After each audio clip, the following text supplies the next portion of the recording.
இந்த உலகத்துல தான் மட்டும் வாழ்ந்தா போதும் அப்படின்னு நினைக்கிறவங்க உண்டு. தானும் வாழணும், அடுத்தவங்களும் வாழணும் அப்படின்னு நினைக்கிறவங்களும் உண்டு. முதல்ல சொன்ன வகையை சேர்ந்த மனிதர்கள் எப்படி தெரியுமா? எப்படியாவது தான் மட்டும் வாழ்ந்தால் போதுங்கிற நினைப்பு தான் எப்பவும் அவங்களுக்கு இருக்கும். தங்களுடைய வளர்ச்சிக்கு எது தடையா இருந்தாலும் சரி, யார் தடையா இருந்தாலும் சரி, அதை அழிச்சுட்டு தான் மறுவேலை பார்ப்பாங்க. அவங்கெல்லாம் பாவ காரியங்களுக்கு தயங்குறதே இல்லை. அப்படிப்பட்ட வாழ்க்கை அவங்களுக்கே இடைஞ்சல அமைஞ்சு விடுறது உண்டு. அதை விளக்கறதுக்கு ஒரு கதையும் உண்டு. ஒரு ஊர்ல அப்படிப்பட்ட ஆள் ஒருத்தன் இருந்திருக்கான். நிறைய பாவங்களை செஞ்சவன். அதன் காரணமா நரகப்படுகுழியில விழுந்துட்டான். நரகப்படுகுழிங்கிறது ஒரு பெரிய கிணறு மாதிரி. ஏற்கனவே பாவம் செஞ்சவங்க நிறைய பேர் அதில் விழுந்து கிடக்குறாங்க. உள்ள ஏகப்பட்ட சத்தம், எல்லாம் அந்த பாவாத்மாக்கள் போடுற சத்தம். இப்போ விழுந்தானே, இவனும் சத்தம் போட்டான்.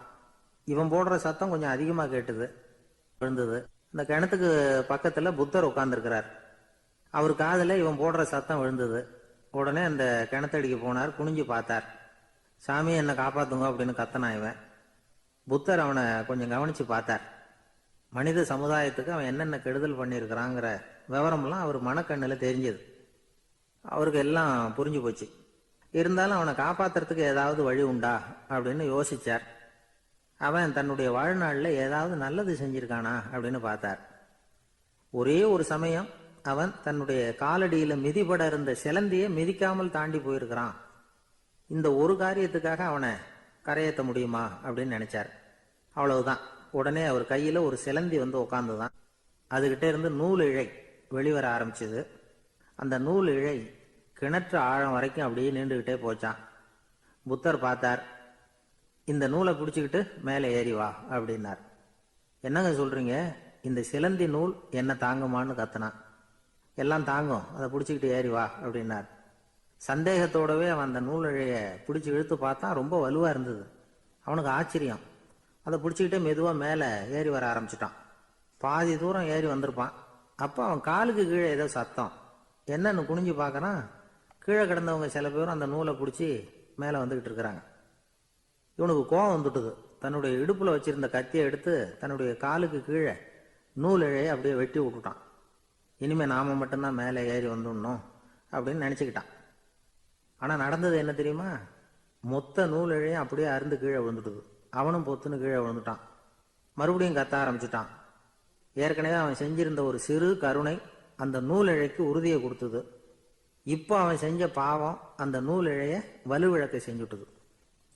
அடுத்தவங்களும் வாழணுங்கிற எண்ணம் அவனுக்கு இருந்திருந்தா இப்போ அவனும் கரையேறி வந்திருப்பான், மற்றவங்களும் சௌக்கியமாக வந்து சேர்ந்திருப்பாங்க. அதனால நாமும் வாழணும், அடுத்தவங்களும் வாழணும் அப்படின்னு நினைக்கிறவன் வாழ்க்கையில சீக்கிரம் முன்னுக்கு வந்துடுவான். ஒருத்தன் ஒரு டாக்டர் கிட்ட போனான். மருந்து வாங்கினான். வாங்கி கொண்டாந்து பேசாமல் வச்சுட்டான், சாப்பிடல. அப்புறம் எதுக்காகப்பா போய் அவர்கிட்ட மருந்து வாங்கினேன் அப்படின்னு கேட்டாங்க. டாக்டர் வாழணும் இல்லையா, அதனால தான் அப்படின்னா. அவர் கொடுத்த மருந்தை நீ ஏன் சாப்பிடல அப்புறம் அப்படின்னு கேட்டாங்க. நான் வாழணும் இல்லையா, அதுக்காக தான் அப்படின்னா. ஒரு ரயில் வேகமாக போயிட்டு இருக்கு. அது ஒரு ரயில்வே ஸ்டேஷன்ல கொஞ்ச நேரம் நின்னுது. அப்போ அதில் ஒரு ஆள் ஏறினார். தலையில் ஒரு மூட்டையை வச்சிருந்தார். மூட்டையை தலையில சுமந்துக்கிட்டே உள்ள வந்தார். மூட்டையை தலையில சுமந்துக்கிட்டே ஒரு இடத்துல உட்கார்ந்தார். ரயில் மறுபடியும் புறப்பட்டது. இவர் தன் தலையில இருந்த மூட்டையை கீழே இறக்கி வைக்கணும்ல, வைக்கல, சுமந்துக்கிட்டே வர்றார். எதிரில் உட்கார்ந்துருந்தவர் கேட்டார், ஏங்க ஏன் இப்படியே உட்கார்ந்துருக்கிறீங்க தலையில மூட்டையை வச்சுக்கிட்டு? மூட்டையை கீழே இறக்கி வைக்கலாமே அப்படின்னார். வேணாங்க, பாவம், தலையில இருக்கிற மூட்டையை இறக்கி ரயில்ல வச்சா ரயிலுக்கு பாரம் அதிகமா இருக்கும் அப்படின்னார் அவரு. இப்படி ஒரு ஆளை பார்த்தா நமக்கு சிரிப்பு தான் வரும். ஏன்னா ரயிலுங்கிறது அந்த மூட்டையையும் சேர்த்து சுமந்துக்கிட்டு தான் போகுது. அவன் அந்த மூட்டையை தலையில வச்சிருந்தாலும் ஒண்ணுதான், தரையில வச்சிருந்தாலும் ஒண்ணுதான். அதனால ரயிலுக்கு எந்த மாற்றமும் ஏற்பட போறதில்லை. அதே மாதிரி தான் நம்ம மனமும். இதுவும் ஒரு தேவையில்லாத சுமை, அனாவசியமா சுமந்துகிட்டு இருக்கிறோம்.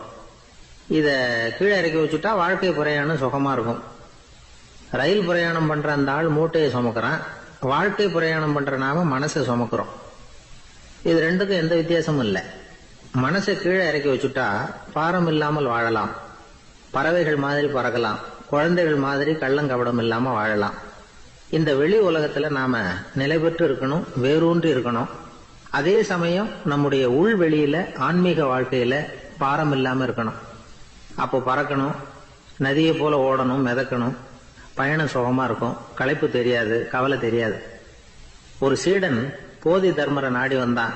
குருவே, நீங்கள் என்ன வெறுமையாக இருக்க சொன்னீங்க, நான் இப்ப மறுபடியும் வெறுமையானவன் ஆகிட்டேன், அதனால இப்ப என்ன செய்ய சொல்றீங்க என்ன அப்படின்னு சொல்லி நின்னான்.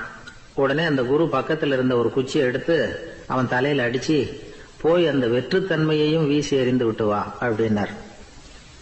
நான் இப்போ காலியா இருக்கிறேன்னு ஒருத்தன் சொல்றான்னு வச்சுங்க, அது உண்மை இல்லை. ஏன்னா இன்னமும் அதுல நான்கிற எண்ணம் இருக்குது. எந்த சிந்தனையும் இல்லாம இருக்கிறது கடினம் தான். ஆனாலும் மனிதன் அதுல உள்ள நுட்பத்தை புரிஞ்சுக்கிட்டான்னா, இவ்வளவு தூரம் தூக்கி சுமந்துக்கிட்டு வந்த அந்த மனதின் முட்டாள்தனத்தை அவனே பார்த்துட்டு சிரிப்பான். இதுதான் பெரியவங்க சொல்லியிருக்கிற ஆலோசனை. நம்மால் ஒருத்தன் தலையில ஒரு பெரிய மூங்கில் கூடையோட ரயில்ல உட்கார்ந்தான். கூடை தலையில இருந்தது, கீழே இறக்கி வைக்கல. எதிரில் இருந்தவர் கேட்டார், ஏங்க எதுக்காக அதை அனாவசியமா சுமந்துகிட்டே இருக்கீங்க, கீழே இறக்கி வைங்களேன்னார்.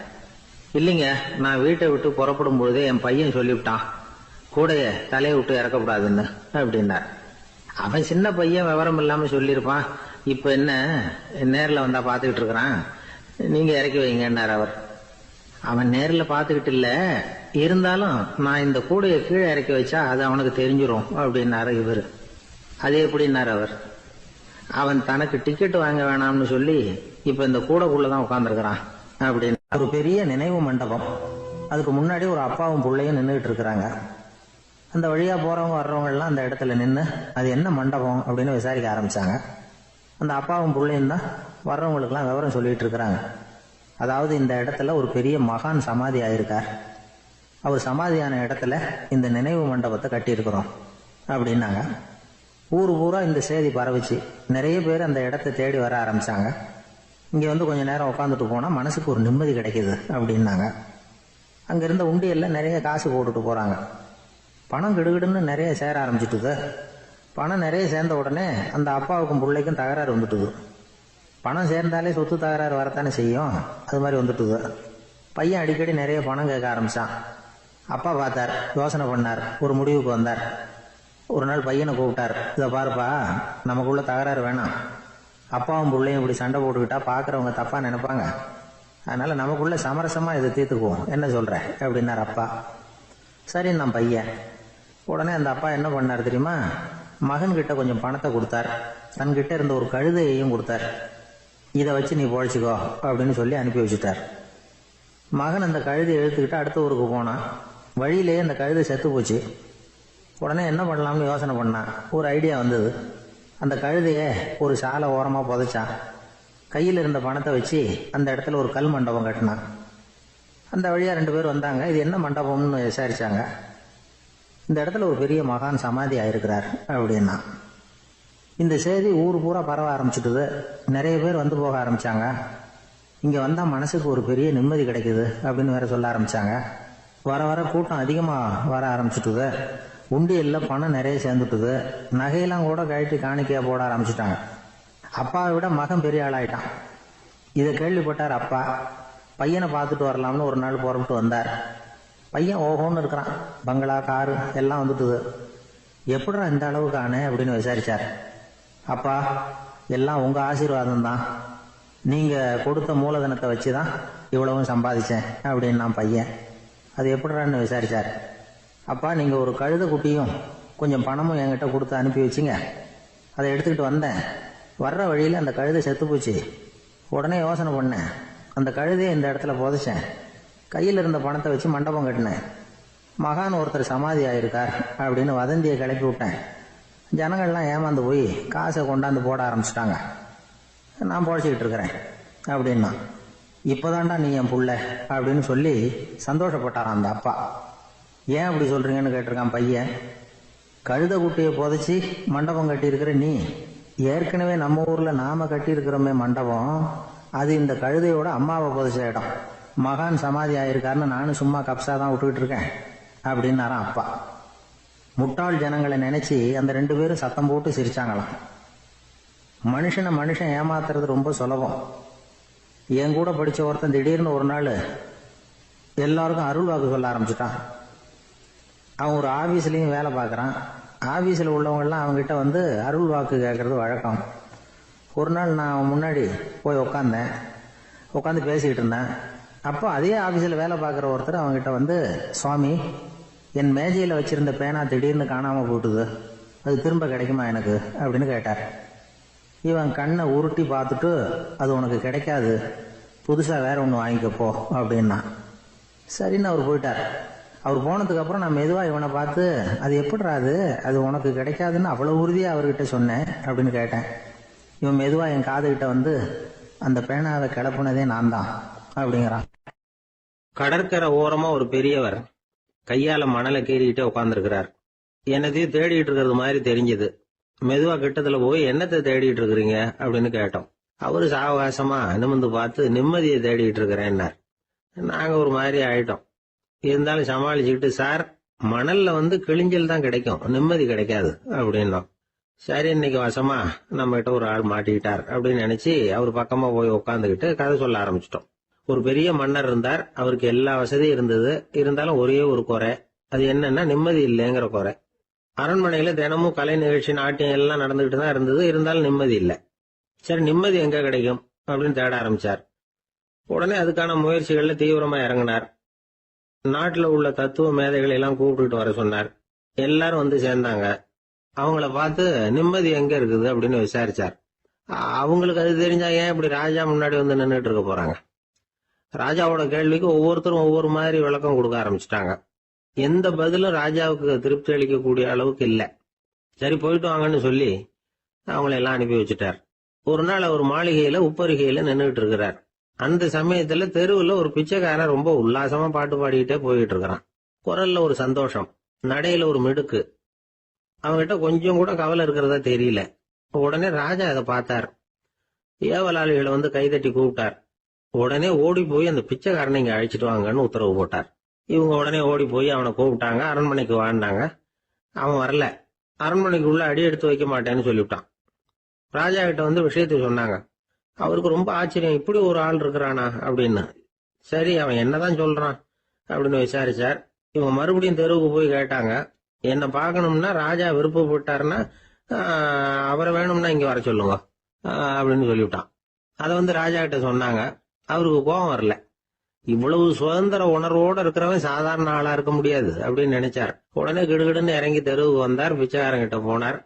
நீ கவலைப்படாம சந்தோஷமா பாடிக்கிட்டு போறியே, அது எப்படி முடியுது உன்னால அப்படின்னு கேட்டார். ஏன் அப்படி கேக்குறீங்கன்னா, அவன், அதுக்கு இல்ல, எனக்கு அரண்மனையில எவ்வளவோ சுகபோகங்கள்லாம் இருக்கு, இருந்தாலும் நிம்மதி இல்ல. இது ஏன்னு எனக்கு தெரியல. இந்த தேசத்துல உள்ள அறிஞர்களை எல்லாம் கூப்பிட்டு கேட்டு பார்த்துட்டேன், அவங்களுக்கும் தெரியல.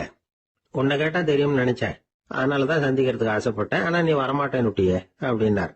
பிச்சைக்காரன் கடகடன்னு சிரிக்க ஆரம்பிச்சுட்டான். மகிழ்ச்சிக்கும் உங்களுக்கும் தடையா இருக்கிறது இந்த மாளிகை தான். இதை விட்டுட்டு வெளியில வந்துட்டா நிம்மதி தேடிட்டு வந்துரும்னா. நான் அரசன், எனக்குன்னு கடமைகள் இருக்கு, அதையெல்லாம் விட்டுட்டு எப்படி வர முடியும்னார் ராஜா. ரெண்டும் ஒரே நேரத்துல கிடைக்கணுங்கிறது முடியாத காரியம். உங்க சுகபோகத்துக்கு விலையாதான் உங்க நிம்மதியை கொடுத்துக்கிட்டு இருக்கிறீங்க. என்ன பாருங்க, என்கிட்ட எதுவும் இல்ல, அதனால எதுவும் போயிடுமோங்கிற பயமும் இல்ல, நிம்மதியா இருக்கிறேன் அப்படின்னா அவன். ராஜா உடனே சந்தோஷப்பட்டு தன்னுடைய மேலங்கியை எடுத்து அவனுக்கு பரிசா கொடுத்தாரான். அவன் சிரிச்சுக்கிட்டே அதை வாங்க மாட்டேன்னு விட்டானா. இதை நீங்க எனக்கு கொடுக்கறதுனால எந்த பயனும் இல்லை, அதே நேரத்துல அதை வாங்கிட்டேன்னா அடுத்த வினாடியிலிருந்து அதை எப்படி காப்பாத்துறதுங்கிற கவலை எனக்கு வந்து சேர்ந்துரும், அப்புறம் தூக்கம் வராது, நிம்மதி போயிடும் அப்படின்னானா. சொல்லிவிட்டு அவன் பாட்டுக்கு சந்தோஷமா பாடிட்டே போயிட்டான். நிம்மதி எங்க இருக்குங்கிறதையும் ராஜா தெரிஞ்சுக்கிட்டார். அந்த இடத்துக்கு தன்னால போக முடியாதுங்கிறதையும் அவர் புரிஞ்சுக்கிட்டார். இப்படி இந்த கதைய அந்த கடற்கரையில மணலை கீறிக்கிட்டே உட்கார்ந்துருந்தார அந்த பெரியவர்கிட்ட சொல்லி முடிச்சோம். அவர் முகத்துல ஒரு தெளிவு தெரிஞ்சது. எங்களை நிமிர்ந்து பார்த்தார். ரொம்ப நன்றிங்க, இப்ப எனக்கு தெரிஞ்சு போச்சு, நிம்மதி வேணும்னா அதுக்கு என்ன பண்ணணும்னு இப்ப நல்லா புரிஞ்சுக்கிட்டேன் அப்படின்னார். என்ன புரிஞ்சுக்கிட்டீங்கன்னு கேட்டோம். இனிமே இந்த பக்கம் வந்தா உங்க கண்ணுல படாத இடமா பார்த்து உட்காரணும்னு புரிஞ்சுக்கிட்டேன் அப்படின்னார். ராமகிருஷ்ணர் வாழ்ந்த காலத்துல நடந்த ஒரு நிகழ்ச்சி இது. அப்போ ஒரு ஓவியர் இருந்தாராம். அவருக்கு ஒரு ஆசை, ராமகிருஷ்ணர் படத்தை வரையணும், அதை அவர்கிட்டயே கொண்டுட்டு போய் காட்டி அபிப்பிராயம் கேட்கணும். இதுதான் அந்த ஓவியரின் ஆசை. உடனே ராமகிருஷ்ணர் படத்தை வரைஞ்சி முடிச்சார். அதை எடுத்துக்கிட்டு போனார். இவர் போன சமயம் அங்க ராமகிருஷ்ணர் சீடர்களோட உட்கார்ந்துருக்கிறார். விவேகானந்தர் அங்க இருக்கிறார். இந்த ஓவியர் கொண்டுகிட்டு போய் தான் வரைந்த ஓவியத்தை அவர்கிட்ட காட்டினார். ராமகிருஷ்ண பரமஹம்சரின் ஓவியத்தை ராமகிருஷ்ணர்கிட்டயே காட்டுறார். ராமகிருஷ்ணர் என்ன பண்ணார் தெரியுமா? அந்த படத்தை பார்த்தார். உடனே அது காலை தொட்டார். குருதேவருடைய இந்த செயல் சீடர்களுக்கு ரொம்ப வியப்பை உண்டு பண்ணிச்சு. சில பேர் மனசுக்குள்ளேயே ரொம்ப குழம்பி போக ஆரம்பிச்சிட்டாங்க. என்ன இப்படி பண்றாருன்னு. என்ன இது அவரோட படம், அவரே அவரோட படத்தின் காலை தொடுறார் அப்படின்னு யோசிச்சாங்க. சில பேர் ஒன்றும் புரியாம ஒருத்தர் பார்த்து சிரிச்சுக்கிட்டாங்க. அந்த இடத்துல சீடர்கள் மட்டும் இல்ல, சீடர் அல்லாத பல பேர் இருந்தாங்க. தன்னுடைய காலை தானே தொடர இவருடைய செயல் பற்றி என்ன நினைக்கிறது அப்படின்னு அவங்களும் குழம்பி போய் நிக்கிறாங்க. அந்த படத்தை வரைஞ்சி அவர்கிட்ட காட்டின அந்த ஓவியருக்கும் அதிர்ச்சி. இருந்தாலும் அவர் சீடர் கிடையாது. அதனால கொஞ்சம் துணிச்சலை வர வச்சுக்கிட்டு கேட்டார், என்னங்க இது? என்னால என்னுடைய கண்களையே நம்ப முடியல. இது உங்க சொந்த உருவப்படம், நீங்க உங்க சொந்த கால்களையே தொடறீங்க. இது எங்களுக்கு கொஞ்சம் சங்கடமா இருக்குதே அப்படின்னார்.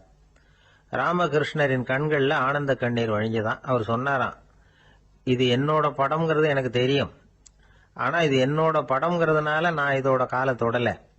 நீ என்னுடைய சமாதி நிலைய இந்த படத்துல படம் பிடிச்சு காட்டியிருக்கிற, அதனால அதோட காலை தொடறேன். சமாதி நிலையில யார் இருந்தாலும், அது என்னுடைய படமா இருந்தாலும் சரி அல்லது வேற யாருடைய படமா இருந்தாலும் சரி, படம் யாருதுங்கிறது முக்கியம் இல்ல. இதுல எது முக்கியம்னா அது தன்னை உணர்ந்த ஒரு உணர்நிலையின் படம். அப்படி இருக்கிறப்போ அதோட காலை நான் தொடணும். அதுக்கு நீங்க எல்லாரும் ஏன் சங்கடப்படுறீங்கன்னு எனக்கு தெரியல அப்படின்னாராம். இப்பதான் அங்க இருந்து சீடர்களுக்கும் மற்றவங்களுக்கும் விவரம் புரிஞ்சுதான். இதுக்கு முன்னாடி யாரும் செய்யாததை இவர் செஞ்சிருக்கிறார். ஆனா அவருடைய காரணம் ரொம்ப நியாயமானது அப்படிங்கறத உணர்ந்தாங்களாம். இதுவரைக்கும் ஆன்மீகத்துல சமாதி நிலை, அதாவது தன்னை உணர்ந்த நிலை பற்றி புரிஞ்சுக்கிட்டோம். இல்லறத்துல ஏற்படக்கூடிய சமாதி நிலை பற்றி உங்களுக்கு தெரியுமா? ஒரு அம்மா டாக்டர் கிட்ட வந்து சொன்னாங்களாம், டாக்டர், என் வீட்டுக்காரருக்கு உடம்புல ஏதோ கோளாறுன்னு நினைக்கிறேன். நான் எவ்வளவு நேரம் பேசினாலும் காதுல விழாதது மாதிரி உட்கார்ந்துருக்கிறார் அப்படின்னு ஆகலாம். அதுக்கு அந்த டாக்டர் சொன்னாராம், அம்மா, அது உடம்பு கோளாறு இல்ல, அது ஒரு பெரிய திறமை. ஒரு பெரிய தத்துவ சிந்தனையாளர் இருந்தார், சுவாங்சு அப்படின்னு பேரு. அவருடைய மனைவி ஒரு நாள் திடீர்னு காலமாயிட்டாங்க. ஐயோ பாவம், அவர் ரொம்ப வருத்தப்படுவார், போய் ஆறுதலா 4 வார்த்தை பேசிவிட்டு வரலாம் அப்படின்னு நினைச்சுக்கிட்டு நிறைய பேர் அவரை தேடிட்டு வந்தாங்களாம். வந்தவங்களுக்கு ஆச்சரியம், ஏன்னா இவர் வருத்தப்பட்டுக்கிட்டு இருப்பார் அப்படின்னு தானே எதிர்பார்த்தாங்க. அப்படி இல்லை, தாளம் போட்டுக்கிட்டு உட்காந்துருக்கிறார். தாளத்துக்கு தகுந்த மாதிரி பாட்டு வேற பாடிக்கிட்டு இருக்கிறார். என்ன மனுஷன் அவரு, கொஞ்சம் கூட கவலை இல்லாம இப்படி இருக்கிறாரு அப்படின்னு நினைச்சாங்க. ஒருத்தர் துணிஞ்சு அவர்கிட்ட கேட்டுட்டார், என்னங்க இது இப்படி அப்படின்னு. அதுக்கு அவர் என்ன சொன்னார் தெரியுமா? இத பாருங்க, என்னுடைய மனைவி பிறக்கிறதுக்கு முன்னாடி அவளுக்கு உயிரும் கிடையாது, உடலும் கிடையாது. அதுக்கு பிறகுதான் உயிர் வந்தது, உடல் வந்தது, அந்த உருவம் வந்தது. இப்ப என்ன ஆச்சு? அந்த உருவமும் உயிரும் போயிட்டுது, அவ்வளவுதானே. வந்தது போயிட்டுது. இளவேனில் காலம், இலையுதிர் காலம், பனிக்காலம், இப்படி பருவங்கள் வந்து மாறி மாறி வருது இல்லையா? அது மாதிரி பிறப்பும் இறப்பும் மாறி மாறி வருது. இது இயற்கை. இதுக்காக அழுதா அது எப்படி அப்படின்னாராம். ஞான தெளிவு அடைஞ்சவங்களுக்கு எல்லாமே சுகம்தான். திருவள்ளுவரும் அதைத்தான் சொல்றார், உறங்குவது போலும் சாக்காடு, உறங்கி விழிப்பது போலும் பிறப்பு. தூங்கறதுக்கெல்லாம் நாம வருத்தப்பட்டுக்கிட்ட இருக்கிறோமா? இன்னைக்கு தூங்க வேண்டியிருக்குதே, இன்னும் கொஞ்சம் நேரத்தில் நான் தூங்க வேண்டியிருக்கு அப்படின்னு சொல்லி யாராவது அழுதுகிட்டு இருப்பாங்களா? அதனால இந்த உலக வாழ்க்கையினுடைய இயல்பை வந்து யதார்த்தத்தை நாம தெளிவா புரிஞ்சுக்கணும். அப்படி புரிஞ்சுக்கிட்டா நாம கவலை இல்லாம வாழ முடியும். ஒரு வயசான தாத்தா பாட்டி 60 வருஷத்துக்கு முன்னாடி அவங்களுக்கு கல்யாணம் ஆச்சு. ஒன்னாவே வாழ்ந்தாங்க, ஒன்னாவே இறந்து போனாங்க. இப்ப அவங்க 2 பேரும் சொர்க்கத்துக்கு போய் சேர்ந்தாங்க. அங்க எல்லா வசதியும் இருந்தது. ஒரு பெரிய பங்களாவே இவங்களுக்கு ஒதுக்கி கொடுத்தாங்களாம். இதுக்கு எவ்வளவு வாடகைன்னு கேட்டார் தாத்தா. வாடகையெல்லாம் கிடையாது, இலவசம் அப்படின்னாரு அங்க இருந்தவர். அந்த வீட்டுக்கு பின்னாடி ஒரு பெரிய புல்வெளி இருந்தது. இதுல விளையாட ஏதாவது கட்டணம் உண்டான்னு கேட்டிருக்காரு தாத்தா. அதெல்லாம் ஒண்ணும் கிடையாது, பணம்லாம் கட்ட வேண்டியதில்லை அப்படின்னாரு அவரு. பக்கத்துல ஹோட்டல் மாதிரி ஒரு பெரிய கட்டடம், உள்ள சாப்பாட்டு மேஜைகள், அது மேல விதவிதமான பலகாரங்கள். சாப்பாட்டுக்கெல்லாம் எவ்வளவு அப்படின்னு விசாரிச்சாராம் தாத்தா. அதுதான் சொன்னேனே, இங்க எல்லாமே இலவசம்தான், எது வேணும்னாலும் சாப்பிடலாம், எவ்வளவு வேணும்னாலும் சாப்பிடலாம் அப்படின்னாரா. நீங்க சொல்றீங்க அப்படி, ஆனா நான் வந்து சர்க்கரை சேர்த்துக்க கூடாது, உப்பு சேர்த்துக்க கூடாது, பாட்டி கையால எப்பவும் பத்திய சாப்பாடு தான் அப்படின்னாராம் தாத்தா. இதை பாருங்க, இங்க உங்களுக்கு அந்த கவலையும் வேண்டியதில்லை. இங்க நீங்க ஸ்வீட்டு சாப்பிடலாம், காரம் சாப்பிடலாம், உங்களுக்கு எந்த நோயும் வராது அப்படின்னாராம் அங்க சொர்க்கத்தில் இருந்தவர். இதை கேட்ட உடனே அந்த தாத்தா பக்கத்துல நின்ன பாட்டியை பார்த்து கத்தினாராம், அடி பாவி, எல்லாத்தையும் கெடுத்துட்டியே, நீ எனக்கு பத்திய சாப்பாடு போடாம கண்டதை திங்க விட்டுருந்தா 10 வருஷத்துக்கு முன்னாடியே நான் இங்க வந்து சேர்ந்திருப்பேனே அப்படின்னாராம். நம்மள மாதிரி ஒரு ஆசாமி அவன் நம்மள மாதிரியே கற்பனை பண்ணான். அதாவது நாம தான் இந்த உலகத்துல ரொம்பவும் கஷ்டப்படுறோம், மற்றவங்க எல்லாம் சந்தோஷமா இருக்கிறாங்க அப்படின்னு அவன் நினைச்சுக்கிட்டான். அவன் ஒரு நாள் கடவுளை வேண்டிக்கிட்டானா, சுவாமி, இந்த உலகத்துல எவ்வளவோ பேர் இருக்கிறாங்க, ஒவ்வொருத்தருக்கும் ஒவ்வொரு விதமான கஷ்டம் இருக்கலாம், ஒத்துக்கிறேன். இருந்தாலும் எனக்கு அது கொஞ்சம் அதிகமா இருக்கிறது மாதிரி தெரியுது. அதனால நீங்க எனக்காக ஒரு சின்ன உதவி செஞ்சா போதும். அது வேற ஒண்ணும் இல்ல, என்கிட்ட இருக்கிற துயரங்களை இன்னொருத்தர் யாருகிட்டயாவது கொடுத்துருங்க, அவர்கிட்ட இருக்கிற துயரங்களை என்கிட்ட மாத்தி கொடுத்துருங்க. ஒரு மியூச்சுவல் டிரான்ஸ்பர், அவ்வளவுதான். அப்படி பண்ணிவிட்டா போதும் அப்படின்னு வேண்டிக்கிட்டானா. அன்னைக்கு ராத்திரியே அவன் ஒரு கனவு கண்டிருக்கான். வானத்திலிருந்து ஒரு குரல் கேட்டிருக்கு. அது என்ன சொல்லிச்சு தெரியுமா? ஏ ஜனங்களே, எல்லாரும் அவங்கவங்க கஷ்டங்களை ஒரு பையில போட்டு எடுத்துக்குங்க. அப்படி எடுத்துக்கிட்டு நேரா இந்த ஊர் எல்லையில இருக்கிற கோயிலுக்கு வந்து சேருங்க அப்படின்னு அந்த குரல். ஆஹா, கடவுள் நம்ம பிரார்த்தனைக்கு செவி சாய்ச்சுட்டார் அப்படின்னு சந்தோஷப்பட்டான் இவன். உடனே என்ன பண்ணா, தன்கிட்ட இருந்த கஷ்டத்தையெல்லாம் ஒரு சாக்கு பையில போட்டு எடுத்துக்கிட்டான். வீட்டை விட்டு வெளியில வந்தான். தெருவுல இறங்கி நடக்கிறான். அங்க பார்த்தா ஏகப்பட்ட பேர் ஆளுக்கு ஒரு பைய தூக்கிக்கிட்டு கோயிலுக்கு போயிட்டு இருக்கிறாங்க. சில பேர் மூட்டையா கட்டி தலையில சுமந்துக்கிட்டு போயிட்டு இருக்கிறாங்க. இவன் பார்த்தான். இவனுக்கு ரொம்ப ஆச்சரியமா இருந்தது. ஏன்னா எல்லாரும் வச்சிருக்கிற பைய இவன் பைய விட பெருசா இருந்தது. இவன் பை தான் இருக்கிறதுலயே கொஞ்சம் சின்னதா தெரிஞ்சது. இப்ப அவன் மறுபடியும் சாமியை வேண்டிக்கிட்டான், கடவுளே, இப்ப உள்ள சூழ்நிலையை கவனிச்சா என்கிட்ட இருக்கிற பைய பரவாயில்லன்னு தோணுது. அதனால வேற பைய எதையும் மாத்த வேணாம், இதுவே பரவாயில்ல, இந்த பையோட திரும்பி வீட்டுக்கு போனா போதும்னு நினைக்கிறேன் அப்படின்னு ஏதோ நினைக்க ஆரம்பிச்சுட்டான் அவன்.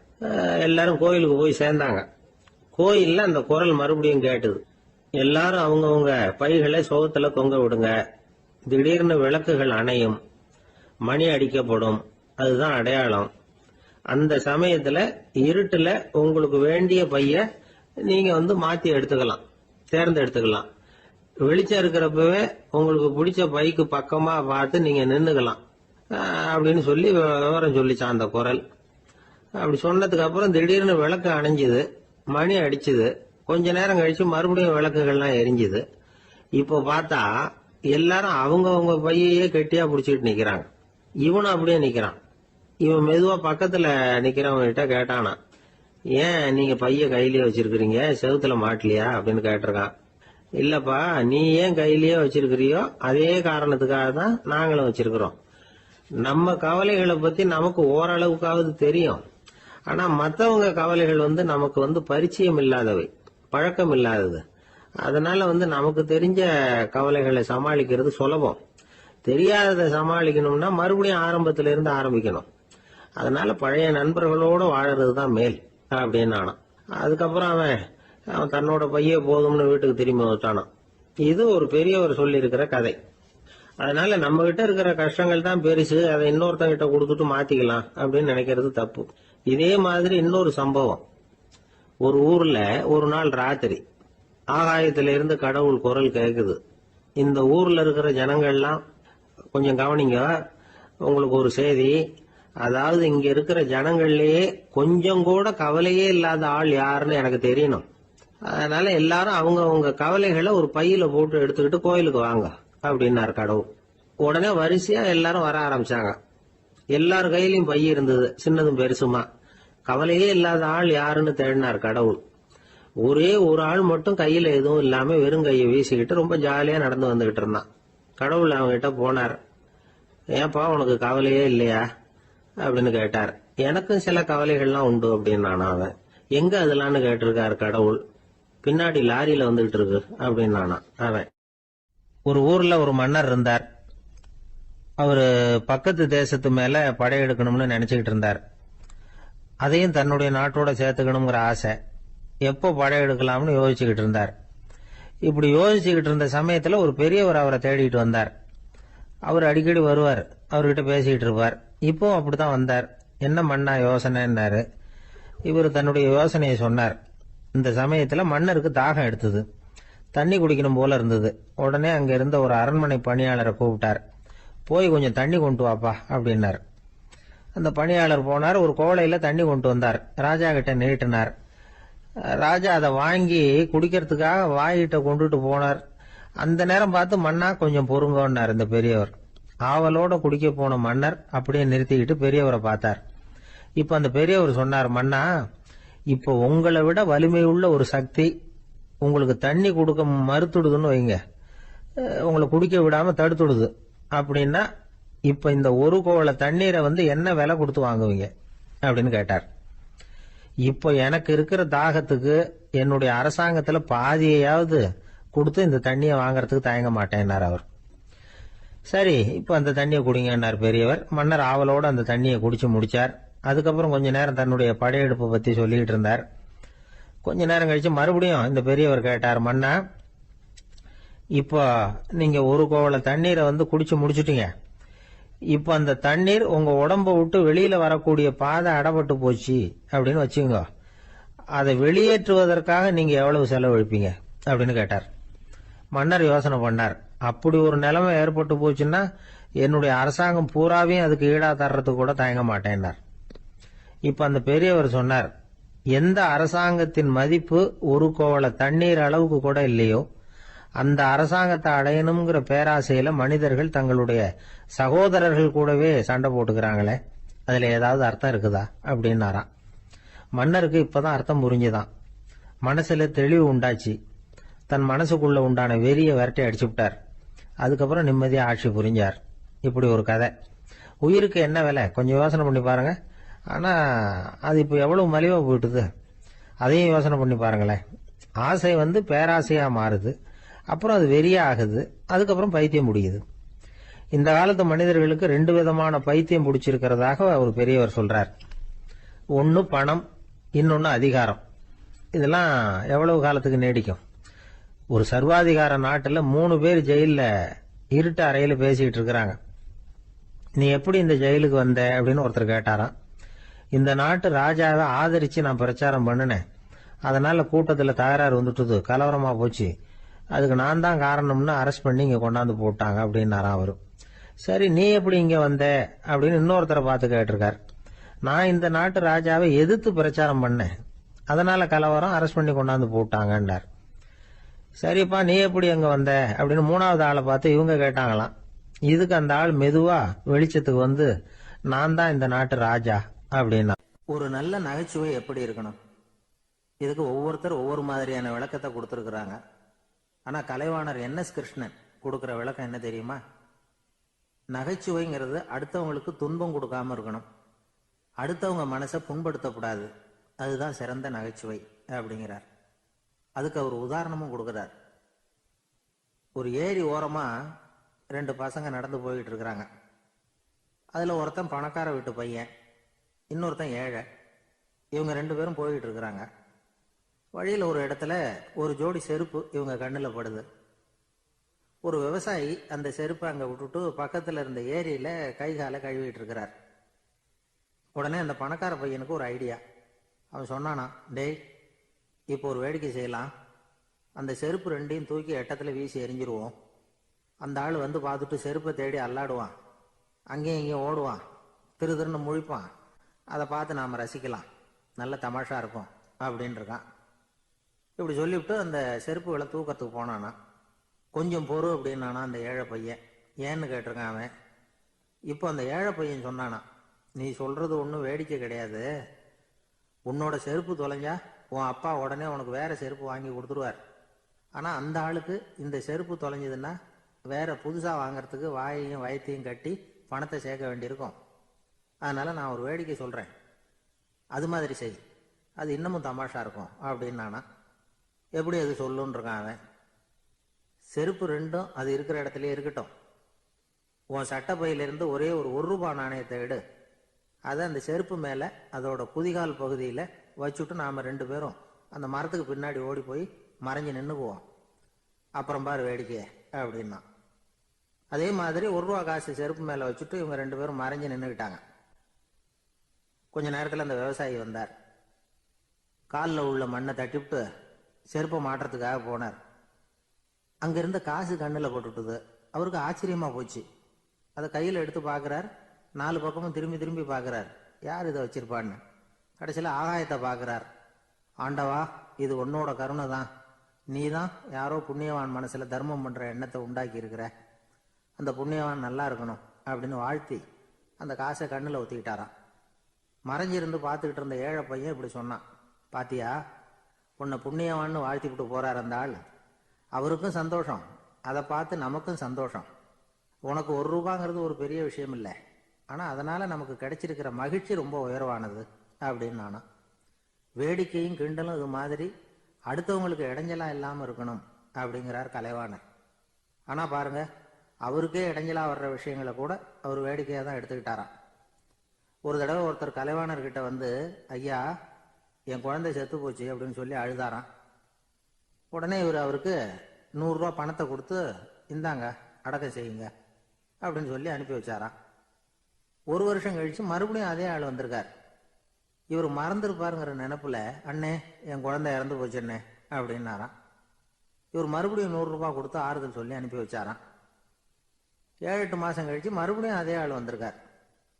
அவர் வாயை திறக்கிறதுக்கு முன்னாடியே இவர் 100 ரூபாய் அவர் கையில வச்சு, போன 2 தடவை தான் குழந்தை செத்து போச்சு, இந்த தடவையாவது அதை சாகாம காப்பாத்தி விடு அப்படின்னு சொல்லி அனுப்பி வச்சாராம். அதுக்கப்புறம் அந்த ஆள் வர்றதே இல்லையா. ஒரு ஊர்ல ஒரு ஆள் இருந்தான். கற்பனையிலேயே காலத்தை கடத்திக்கிட்டு இருந்தான். ஒரு நாள் ஒரு மரத்தடியில உட்காந்துருந்தான். அவனுக்கு பசிக்கிற மாதிரி தெரிஞ்சது. உடனே கற்பனையிலேயே சாப்பிட ஆரம்பிச்சுட்டான். அதாவது எதிரில் இலை போட்டு சாப்பாடு போடப்பட்டிருக்கிறதாகவும் அதை இவன் சாப்பிட்றதாகவும் நினைச்சுக்கிட்டு கையை மட்டும் வாய்க்கும் தரைக்குமா அப்படியும் இப்படியும் கொண்டுகிட்டு போய் பாவனை பண்ணிக்கிட்டே இருக்கிறான். தூரத்துல இருந்து பாக்குறவங்களுக்கு இவன் ஏதோ பலமான விருந்து சாப்பிட்டுட்டு இருக்கிறான் அப்படின்னு தான் தோணும். அது மாதிரியே பண்ணிட்டு இருந்தான். அந்த வழியா ஒரு சன்னியாசி வந்துகிட்டு இருந்தார். இவனை பார்த்தார். என்ன இவன் இப்படி பண்ணிட்டு இருக்கிறானே அப்படின்னு நினைச்சாரு. கொஞ்ச நேரம் அவனையே உத்து பார்த்துக்கிட்டு இருந்தார். இவரை பார்த்ததும் அவன் இன்னமும் சுவாரஸ்யமா சாப்பிட ஆரம்பிச்சுட்டான்.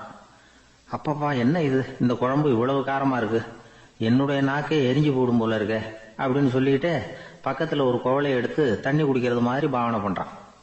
அப்பாடா, இப்ப கொஞ்சம் பரவாயில்ல அப்படின்னு சொல்லிட்டு குவளையை கீழே வைக்கிறது மாதிரி ஒரு பாவனை பண்றான். சன்னியாசி பார்த்தார். என்னப்பா, சாப்பாட்டுல காரம் அதிகமோ அப்படின்னார். ஆமா சுவாமி, ஞாபகம் மறதியில் கொஞ்சம் மிளகாய் அதிகமா சேர்த்துக்கிட்டேன் அப்படின்னா. சரி சாப்பிடு அப்படின்னு சொல்லிட்டார். அவன் சாப்பிட்டு முடிக்கிற வரைக்கும் பொறுமையா உட்காந்துருந்தார். அவன் அப்பாடா அப்படின்னு சொல்லிட்டு மறுபடியும் தண்ணி எடுத்து குடிச்சான். எல்லாம் கற்பனையிலேயே. அதுக்கப்புறம் சன்னியாசி பேச ஆரம்பிச்சார். இதை பாருப்பா, உன்னுடைய கற்பனையை நான் மெச்சுறேன். இருந்தாலும் உன் சாப்பாட்டுல ஒரு இனிப்பையும் வச்சிருக்கலாமே, ஏன் மிளகாய அளவுக்கு அதிகமா போட்டுட்டு அவஸ்தைப்படுற அப்படின்னார். அவன் யோசிக்க ஆரம்பிச்சான். அதுக்கப்புறம் இவர் சொன்னார், இதை பாருப்பா, இனிமேல உன்னுடைய கற்பனையும் உயர்ந்ததாக இருக்கட்டும் அப்படின்னு உபதேசம் பண்ணிவிட்டு போனார். எப்பவும் உயர்வை பத்தியே சிந்திக்கணும். உயர்வு கிடைக்கலன்னா கூட அப்படி சிந்திக்கிறத நிறுத்தப்படாது அப்படிங்கிறார் திருவள்ளுவர். உள்ளுவது எல்லாம் உயர் உள்ளல், மற்ற அது தள்ளினும் தள்ளாமை நேர்த்து. ஊக்கம் இல்லாம உலகத்துல வாழ்ந்து பிரயோஜனம் இல்லை. அதனால உயர்வாவே சிந்திக்கணும். அது நம்மளை ஊக்கப்படுத்தும். இது பெரியோர் வாக்கு. இந்த உலகத்துல கற்பனையிலேயே வாழ்கிற சில கஞ்சர்களும் உண்டு. அதாவது 2 கஞ்சர்கள், 2 பேரும் பக்கத்து பக்கத்து ஊர்ல இருந்தாங்க. பொங்கல் சமயம். ஒரு கஞ்சன் தன்னுடைய மகனை கூப்பிட்டான். இதோ பாருப்பா, பக்கத்து ஊர்ல என்னுடைய நண்பன் ஒருத்தன் இருக்கிறான், அவனுக்கு பொங்கல் பரிசு ஏதாவது கொடுக்கணும். நான் ஒரு 4 ஆட்டுக்குட்டியை தரேன், நீ கொண்டுகிட்டு போய் கொடுத்துட்டு வந்துடுறியா அப்படின்னு கேட்டான். சரி, நான் புள்ள ஒரு பைய கையில் எடுத்துக்கோன்னா. அவன் எடுத்துக்கிட்டான்.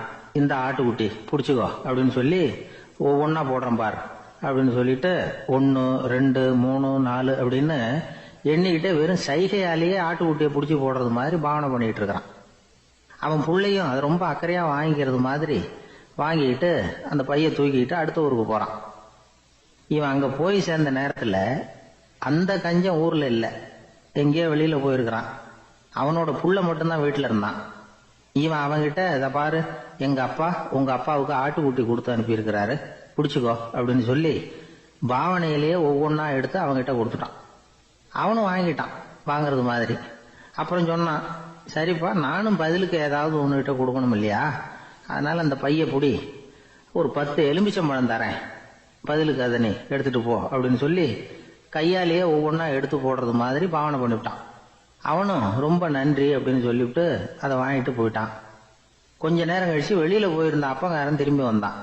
உள்ள சொன்னான், அப்பா, உன்னோட நண்பர் அவருடைய மகன் மூலமா உனக்கு 6 ஆட்டுக்குட்டி கொடுத்து அனுப்பியிருந்தார், நானும் பதிலுக்கு ஒரு 10 எலுமிச்சம்பழம் கொடுத்து அனுப்பியிருக்கிறேன் அப்படின்னா. எப்படிடா கொடுத்தேன்னு கேட்டார் அப்பா. இப்படிதான் கொடுத்தேன்னு சொல்லி சைகையிலேயே காட்டினான். இதை பார்த்ததும் அப்பங்காரனுக்கு பயங்கரமா கோபம் வந்துட்டுது. பலார்னு அரைஞ்சுட்டான் பையனு. ஏன்பா அரைஞ்ச? 10 எலுமிச்சம்பழம் கொடுத்துட்டேனே அப்படிங்கிறதுக்காகவா அப்படின்னு கேட்டான். அது கூட பரவாயில்ல, நீ காட்டுற சைகையை பார்த்தா ஆரஞ்சு பழம் சைஸுக்கு இருக்குதே, அவ்வளவு பெருசா ஏன் கொடுத்த? அதுதான் எனக்கு கோபம் அப்படி. ஒரு ரயில் போய்கிட்டு இருக்கு. அதுல ஒரு பெரியவர் பிரயாணம் பண்ணிட்டு இருக்கிறார். எதிரில் ஒரு பெரிய அதிகாரி, ஐஏஎஸ் ஆபீசர் உட்கார்ந்து இருக்கிறார். 2 பேருக்கும் முன்ன பின்ன அறிமுகம் இல்லை. அவர் வேற யாரோ, இவர் வேற யாரோ. ஒரே ரயில்ல பிரயாணம் பண்ணிட்டு இருக்கிறாங்க. அதுவும் எதிர்த்த இருக்கையில ஏதோ ஒரு நகரத்துல வண்டி நின்னுது. 2 பேரும் கீழே இறங்கினாங்க. பெரியவர் ஒரு ட்ரங்க் பெட்டியோட கீழே இறங்கினார். அந்த அதிகாரி கையில ஒரு சின்ன பெட்டி. அவர் அந்த சின்ன பெட்டியை கீழே வச்சுட்டு கூலி கூலின்னு கத்திக்கிட்டு இருந்தார். இந்த பெரியவர் பார்த்தார். ஐயா, இந்த பெட்டி மட்டும்தானா, இல்ல இன்னும் ஏதாவது இருக்குதா அப்படின்னு விசாரிச்சார். இப்ப அதிகாரி சொன்னாரு, இல்லைங்க, இது மட்டும்தான் அப்படின்னு சொல்லி சொன்னார். இதுக்கு என்னத்துக்காக கூலி ஆள், நானே எடுத்துக்கிட்டு வரேனே, வாங்க அப்படின்னு சொல்லி அந்த பெட்டியை இந்த பெரியவர் கையில் எடுத்துக்கிட்டார். எடுத்ததும் 2 பேரும் பேசிக்கிட்டே நடந்து வராங்க. இப்ப பெரியவர் சொன்னார், இப்ப உள்ள நாகரிகம் எப்படி இருக்குன்னா, சுமை கால் பணம், சும கூலி முக்கால் பணம் அப்படிங்கிற மாதிரி இருக்கு. பணத்தை வீணாக்கிறதோட இது கௌரவம்னு வேற நினைக்கிறாங்க அப்படின்னார். அவர் சொல்றது சரிதான். 10 ரூபாய் மதிப்புள்ள ஒரு சுமைய 30 ரூபா கொடுத்து தூக்கிட்டு போவோம். நாமே அதை தூக்கினா நமக்கு கௌரவ குறைச்சல் அப்படின்னு நினைப்போம். இதுதான் நம்ம நிலைமை. ஆனா அந்த பெரியவர் என்ன சொன்னார் தெரியுமா? நீங்க எங்க போகணுமோ அது வரைக்கும் நானே இதை எடுத்துட்டு வரேன் அப்படின்னார். அந்த அதிகாரி பக்கத்துல உள்ள ஒரு ஹோட்டல் வரைக்கும் போனார். பெரியவரும் அங்க கொண்டுட்டு போய் பெட்டியை வச்சார். உடனே அந்த பெரிய அதிகாரி அவருக்கு பணம் கொடுக்கறதுக்காக பர்ஸ் எடுத்தார். உடனே இவரு, ஐயா, எனக்கு கூலி எதுவும் வேணாம், உங்களுக்கு சேவை செய்யறது என்னுடைய கடமை, நான் இந்த சேவையை செய்தது பணத்துக்காக இல்ல, அன்புக்காக அப்படின்னு சொல்லிவிட்டார். அதுக்கப்புறம் அவர் நன்றினார். 2 பேரும் பிரிஞ்சுட்டாங்க. இது முடிஞ்சது.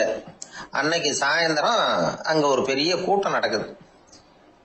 இந்த அதிகாரியும் அந்த கூட்டத்துக்கு போறார். மக்கள் கூட்டம் ரொம்ப அதிகம். அதனால இந்த அதிகாரியும் ஒரு ஓரமா உட்காந்துக்கிட்டார். அப்புறம் கொஞ்ச நேரத்துல இந்த முக்கிய விருந்தினர் பேசுறதுக்காக வரார் மேடைக்கு. மேடையில இருந்த பெரியவங்க எல்லாம் எழுந்திருச்சு நின்று அவருக்கு மாலை போட்டு மரியாதை செய்யறாங்க. எங்கேயோ ஒரு மூலையில உட்கார்ந்து இருந்தாரு அதிகாரி. அவரு இதை கவனிச்சார். அவருக்கு ரொம்ப ஆச்சரியம், அதிர்ச்சி. ஏன்னா அங்க பேச வந்த முக்கிய விருந்தினர் வேற யாரும் இல்ல, இன்னைக்கு காலையில இவர் பெட்டியை தூக்கிட்டு வந்தாரு பெரியவர், அவர் தான். சரி, அந்த பெரியவர் யார் தெரியுமா? அவர் தான் ஈஸ்வர சந்திர வித்யாசாகர். கூட்டம் முடிஞ்சது. அதிகாரி அவரை தேடி ஓடினார். அவர் கைகளை பிடிச்சுக்கிட்டார். ஐயா, என்ன மன்னிச்சுருங்க அப்படின்னாரு. அப்புறம் சொன்னார், அகங்காரம்ங்கிற கெட்ட புத்தி தான் உண்மைய கண்கள்ல இருந்து மறைக்குது. அகங்காரம் தான் மனுஷனை அழிக்குது. நீங்க ரொம்ப பெரிய மனிதர், இருந்தாலும் மனிதத்தன்மையோட நடந்துக்கிறீங்க. இந்த அன்பு, தயவு, பொறுமை இதெல்லாம் இல்லைன்னா மனிதனாக இருக்கிறதுல என்ன பிரயோஜனம் அப்படின்னு சொல்லிவிட்டு அந்த அதிகாரி போனாராம். மனிதத்தன்மைன்னா என்ன அப்படிங்கிற கேள்விக்கு இந்த பெரியவர் ஒரு உதாரணம். இப்பெல்லாம் அப்படியா இருக்கிறாங்க? ஒரு பெரியவர் ஒரு பெட்டியை தூக்கிட்டு வந்துகிட்டு இருக்கிறார். ஒரு இளைஞன் ஓடி வந்தான். கொடுங்க சார், நான் தூக்கிட்டு வரேன்னா. கொடுத்தார். வாங்கி தலையில வச்சுக்கிட்டான். அப்புறம் சொன்னான், அடுத்தவங்க சிரமப்படக்கூடாதுங்கிறது என்னுடைய கொள்கை அப்படின்னா. அது நல்லதுதான் அவரு. கடைசியில பெட்டியை கொடுத்தான். வாங்கிட்டு பரிசை திறந்தார் பணம் கொடுக்கறதுக்காக. வேணாங்க அப்படின்னு விட்டான் அந்த இளைஞன். ஏன்னார், நான் சொன்னேன் அடுத்தவங்க சிரமப்படக்கூடாதுங்கிறது என்னுடைய கொள்கைன்னு. அதனால உங்களுக்கு சிரமம் கொடுக்கக்கூடாதுங்கிறதுக்காக வரும்பொழுது நானே உங்க பர்ஸை எடுத்து வேணுங்கிற பணத்தை எடுத்துக்கிட்டு திருப்பி உங்க பாக்கெட்லயே போட்டுட்டேன் அப்படின்னா. இப்படி இருக்குது இந்த காலம். அதனால வாழ்க்கையில அன்பு, தயவு, பொறுமை இதெல்லாம் ரொம்ப அவசியம் அப்படிங்கறத நாம புரிஞ்சுக்கணும். ஜப்பான்ல உள்ள ஒரு புத்த விகாரை, அங்க ஒரு வயசான பௌத்த குரு தங்கியிருக்கிறார். ஒரு நாள் ராத்திரி கடுமையான குளிர், அவரால் தாங்க முடியல. பார்த்தார், மரத்துல செஞ்ச புத்த சிற்பங்கள் அங்க நிறைய இருந்தது. அதுல ஒன்ன எடுத்து அதுக்கு தீ மூட்டி அந்த நெருப்புல குளிர் காஞ்சிட்டு இருக்கிறார். மர சிற்பம் தீ வச்சதும் படபடன்னு வெடிக்க ஆரம்பிச்சுட்டுது. அந்த சத்தத்தை கேட்டதும் அந்த புத்த விகாரையின் குருக்கள் வெளியில ஓடி வந்தார். இவர் ஆனந்தமா குளிர் காஞ்சிக்கிட்டு இருக்கிறார். அவரால் பொறுத்துக்க முடியல. தெருவில் தெரிஞ்சுக்கிட்டு இருந்த அந்த பெரியவரை இங்க தங்க அனுமதிச்சதே அவரு தான். இவர் இப்படி பண்றாருன்னு நினைச்சுக்கிட்டே அவரை கோபமா பார்த்தார். ஏன் இப்படி கோபமா பாக்குறீங்க, இப்படி வந்து உட்காருங்க அப்படிங்கிறாரு இவர். அவருக்கு இன்னமும் கோபம் வந்துட்டுது. எங்கள் கடவுளை வந்து எரிச்சுட்டீங்களே அப்படின்னு சத்தம் போட்டாராம். அப்படியா அப்படின்னு கேட்டுக்கிட்டே அந்த சாம்பலை கிளறினார் இவர். என்ன செய்யறீங்கன்னு கேட்டிருக்காரு அவர். நான் எலும்புகளை தேடுறேன்னாராம். நீங்க ஒரு பைத்தியம், இது ஒரு மர சிற்பம், இதுல எலும்புகள் கிடையாது அப்படின்னாராம். அவருக்கு கோபம் வந்துட்டுது. உடனே வெளியில போங்கன்னு கத்தியிருக்காரு. வெளியில தள்ளி கதவையும் சாத்தி விட்டாராம். மறுநாள் காலையில கதவை திறந்து பார்த்தா அந்த வயசான பெரியவர் ஒரு மைல்கல் மேல சில காட்டு பூக்களை வச்சு புத்தம் சரணம் கச்சாமின்னு சொல்லிக்கிட்டே இருக்கிறார். இவருக்கு சந்தேகமா போட்டுது. கிட்ட போனார். என்ன செஞ்சுட்டு இருக்கீங்கன்னு கேட்டார். இது என்னுடைய காலை நேர பிரார்த்தனைனாராம். நிஜமாவே நீங்க ஒரு பைத்தியமா தான் இருக்கணும், ஏன்னா அது ஒரு மைல்கல் அப்படின்னாராம். இப்ப அந்த பெரியவர் சொன்னாராம், நீங்க ஒரு மரத்தை புத்தரா நினைக்கும் பொழுது நான் ஏன் ஒரு மைல்கல்ல புத்தரா நினைக்கக்கூடாது? நான் வந்து புத்தரை எரிக்கலாம், ஏன்னா அவரை நான் நேசிக்கிறேன். அந்த சிற்பம் வந்து மரத்தால் ஆனதுங்கிறது எனக்கு தெரியும். நான் ஒரு மைல்கல்ல தொழலாம், ஏன்னா அது எனது பூக்களை தாங்குது. நான் இந்த மைல்கல்லுக்குள்ள மறைஞ்சிருக்கிற புத்தரை பார்க்கிறேன். யாராவது ஒரு சிற்பி இதை சிலையாக்குனாதான் நீங்க புத்தரை பார்க்க முடியும். அன்னைக்கு ரொம்ப குளிரா இருந்தது. நான் எனக்குள்ள இருக்கிற புத்தரையும் பாதுகாக்கணும்.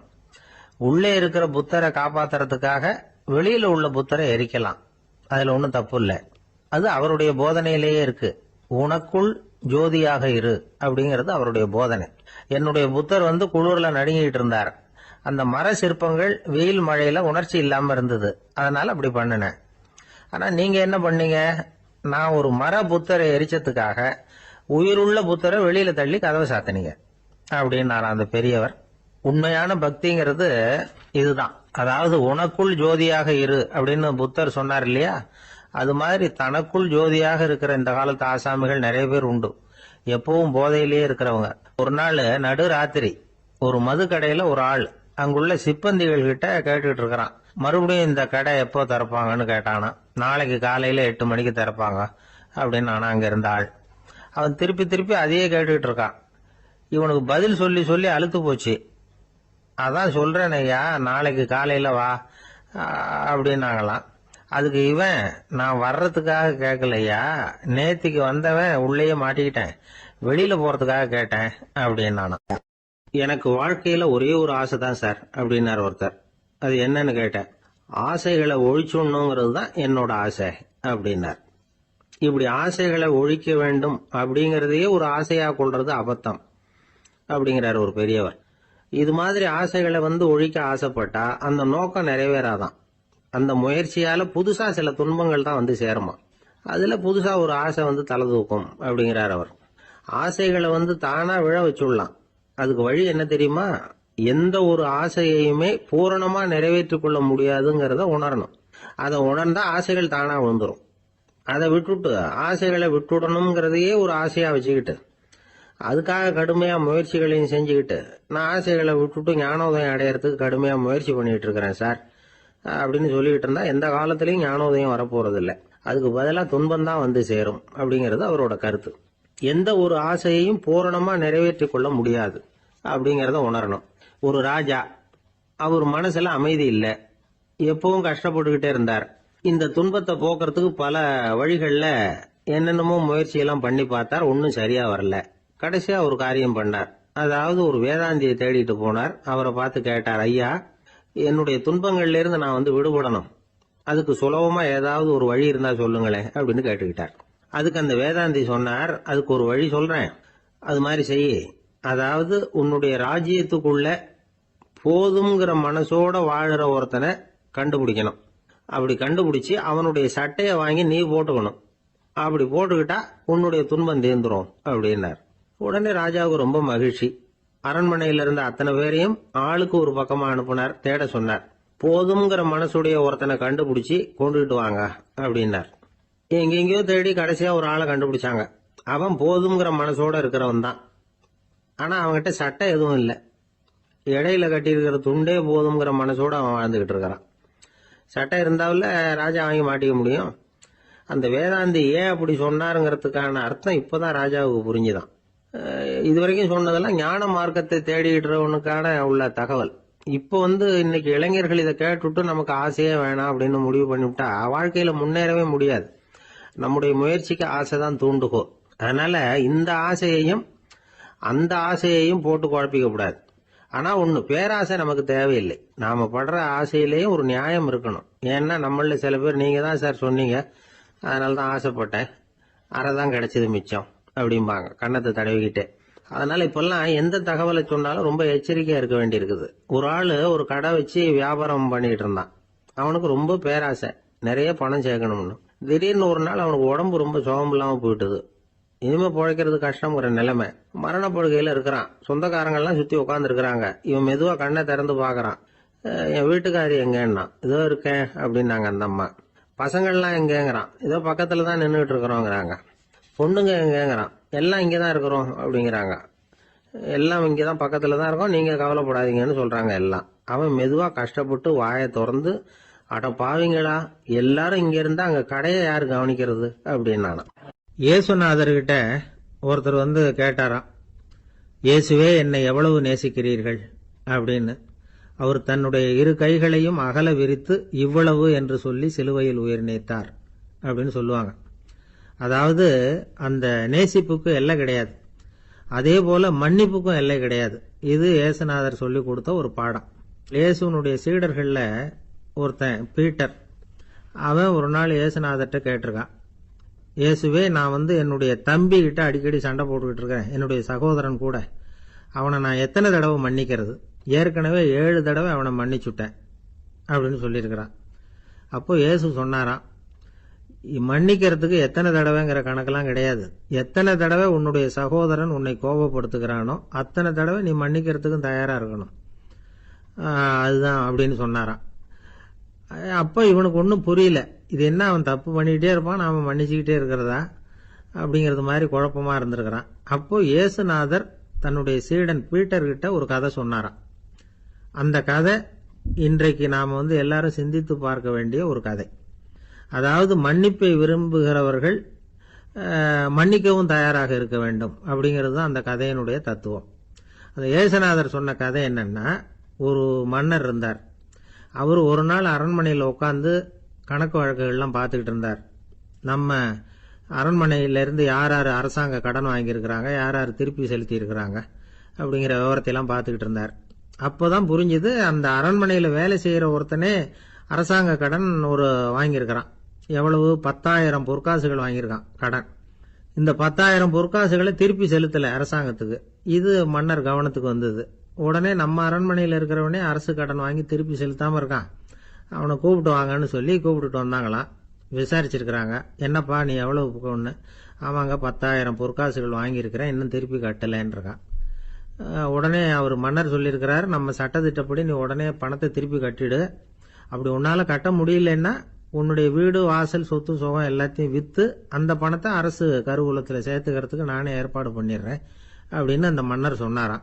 இவன் அப்படியே அதிர்ச்சி ஆயிட்டான். அப்படியே பொத்துன்னு காலில் விழுந்தானா. மன்னா, என்னை மன்னிச்சுங்க, என்னால் முடியல, எனக்கு மன்னிப்பு கொடுங்க அப்படின்னு இருக்கான். உடனே அவர் எழுந்திருச்சு, சரி நீ மன்னிப்பு கேட்டுவிட்ட, அதனால உன்னை மன்னிக்கிறேன், நீ பணம் கட்ட வேண்டாம் அப்படின்னு சொல்லி அந்த மன்னர் அவனை விட்டுட்டாராம். பணத்தையும் தள்ளுபடி பண்ணிட்டார், நீ திருப்பி கட்ட வேண்டான்னு. இவனுக்கு ரொம்ப மகிழ்ச்சி. அதனால ரொம்ப உல்லாசமா வந்துகிட்டு இருக்கிறான். தெருவில் வந்துகிட்டு இருக்கிறப்ப இவங்கிட்ட கடன் வாங்கின ஒருத்தன் எதுக்கு வந்துகிட்டு இருக்கான். அவன் இவங்கிட்ட ஒரு 100 பொற்காசுகள் கடன் வாங்கியிருக்கான். அவன் வந்தான், இவன் போய் அவன் சாட்டையை பிடிச்சிக்கிட்டான், நீ எப்படா என் கடனை திருப்பி கொடுக்க போறேன்னு. அவன் இப்போ முடியல, கொஞ்சம் பொறுத்துக்கா, அப்புறம் தாரேன் இருக்கான். அதெல்லாம் முடியாது, நீ கொடுத்து தான் ஆகணும் அப்படின்னு இவன் புடிவமா சொல்றான். இப்ப நிலைமையை பாருங்க, இவன் ஏற்கனவே இவன் 10,000 பொற்காசுகள் அரசாங்கத்துல கடன் வாங்கினா அதுக்கு மன்னிச்சு விட்டுட்டார் இவனை. ஆனா இவன் இன்னொருத்தனை மன்னிக்கிறதுக்கு தயாரா இல்ல. இவங்கிட்ட கடன் வாங்கின இன்னொருத்தன் 10 பொற்காசுகள், அவனை மன்னிக்க தயாரா இல்ல. அவனை கொண்டு போய் நீதிமன்றத்துல கொண்டு போய் நிறுத்தி தண்டனை வாங்கி கொடுத்துட்டான். நீதிபதி என்ன சொன்னாரு, அந்த இவன் வாங்கின பொற்காசுகளை திருப்பி கட்டுற வரைக்கும் ஜெயிலில் இருக்கணுங்கிறது தீர்ப்பு. ஆனா உடனே அரசர் காதுல வந்து விழுந்தது. சொல்லிட்டாங்க, உங்ககிட்ட மன்னிப்பு வாங்கிட்டு போனானே ஒருத்தன், அவன் இன்னொருத்தனை மன்னிக்கிறதுக்கு தயாரா இல்லை, அவனை கொண்டு போய் ஜெயிலில் அடைச்சுட்டான் அப்படின்னு. உடனே மன்னர் பார்த்தார், இவனை மறுபடியும் கூப்பிட்டு வர சொன்னார். தபாரப்பா, நான் உன்னை மன்னிச்சு விட்டேன், ஆனா நீ இன்னொருத்தனை மன்னிக்கிறதுக்கு தயாரா இல்லை, அதனால என்னுடைய தீர்ப்பையும் மாத்துறேன், நீயும் அரசு கடன் தீர்ற வரைக்கும் ஜெயிலில் தான் இருக்கணும் அப்படின்னு சொல்லி ஜெயிலுக்கு அனுப்பிச்சுட்டாராம். இப்படி ஒரு கதையை இயேசுநாதர் தன்னுடைய சீடருக்கு சொன்னதாக ஒரு வரலாறு.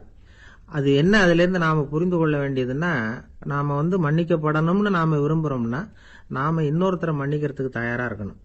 அதனால நாம இன்னொருத்தரை யாரையும் மன்னிக்க மாட்டோம், ஆனா என்ன இன்னொருத்தர் மன்னிக்கணும் அப்படிங்கறது மாதிரி செய்யக்கூடாதுன்னு சொல்லுவாங்க. அது மாதிரி நாம இப்ப இது தப்பா புரிஞ்சுக்கிறவங்களும் இருக்கிறாங்க. பாவம் மன்னிப்புங்கிறதுலாம் எதுக்குன்னா, அதாவது மறுபடியும் பாவம் செய்யாம இருக்கிறதுக்காக தான்.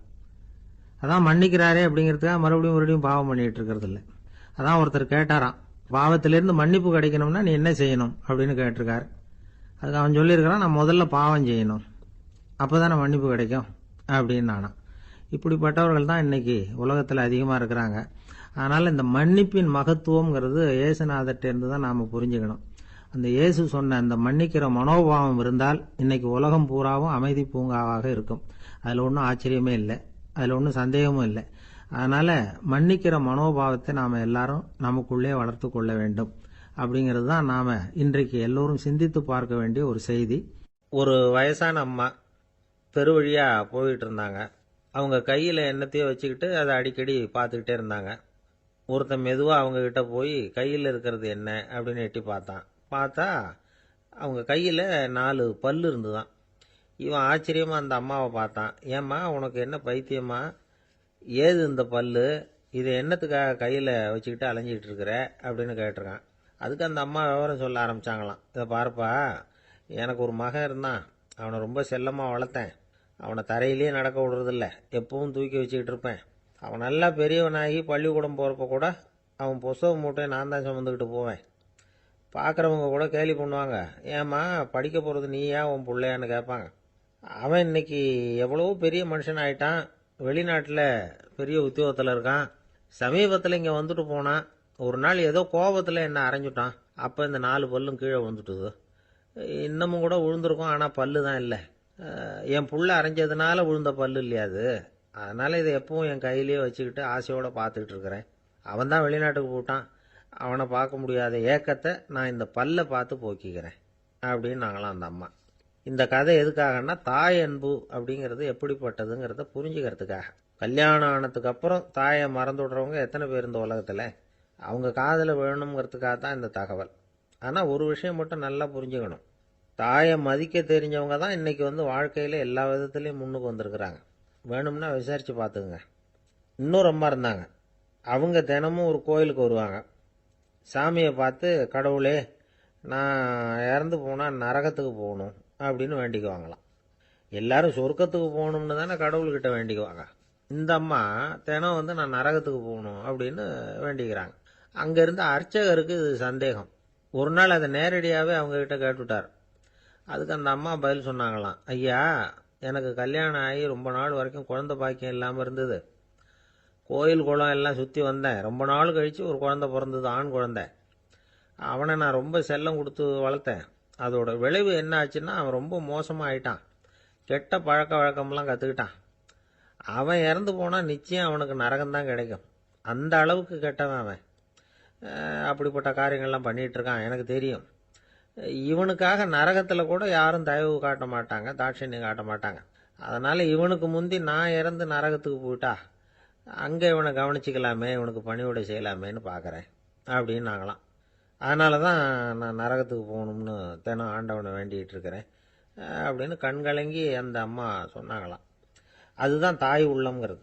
தாயின் பெருமையை சரியாக உணர்ந்துட்டா அவங்களுக்கு எப்பவும் எந்த கஷ்டமும் வராது. இது ஏதோ உபதேசத்துக்காக சொல்கிற வார்த்தை இல்லை, உண்மையான வார்த்தை. இந்த விவரத்தையெல்லாம் நண்பர் ஒருத்தர்கிட்ட சொல்லிகிட்டு இருந்தேன். அவர் கொஞ்ச நாள் கழித்து என்னை தேடி வந்தார். அவர் கையிலேயும் 4 பல்லு வச்சுருந்தார். என்னங்க ஆச்சு, ஏதுங்க இந்த பல்லு அப்படின்னு விசாரித்தோம். உங்கள் உபதேசத்தை கேட்டுட்டு இந்த உலகத்தில் எல்லாரையும் தாயாக நினைக்க ஆரம்பிச்சிட்டேன். ஒரு அம்மாவை கடத்தரில் பார்த்து தாயேன்னு கூப்பிட்டேன். அவங்க உடனே பலார்னு என்னை அரைஞ்சிட்டாங்க. பல்லு விழுந்துட்டுது. அதை தான் பொறுக்கி எடுத்துக்கிட்டு நேராக உங்களை தேடி வந்துக்கிட்டு இருக்கிறேன்னார். தாயேன்னு தானே கூப்பிட்டீங்க, அதுக்கு ஏன் அரைஞ்சாங்க அப்படின்னு கேட்டோம். நான் தாயேன்னு கூப்பிட்டது அவங்க காதில் நாயேன்னு விழுந்துட்டு தான், அதுதான் அப்படி ஆயிட்டுது அப்படின்னார். ஊருக்கு வெளியில் அமைதியான ஒரு இடம், அங்கே ஒரு ஆசிரமம், அங்கே ஒரு சாமியார். அவர் தினமும் நல்ல போதனைகள்லாம் செய்வார்.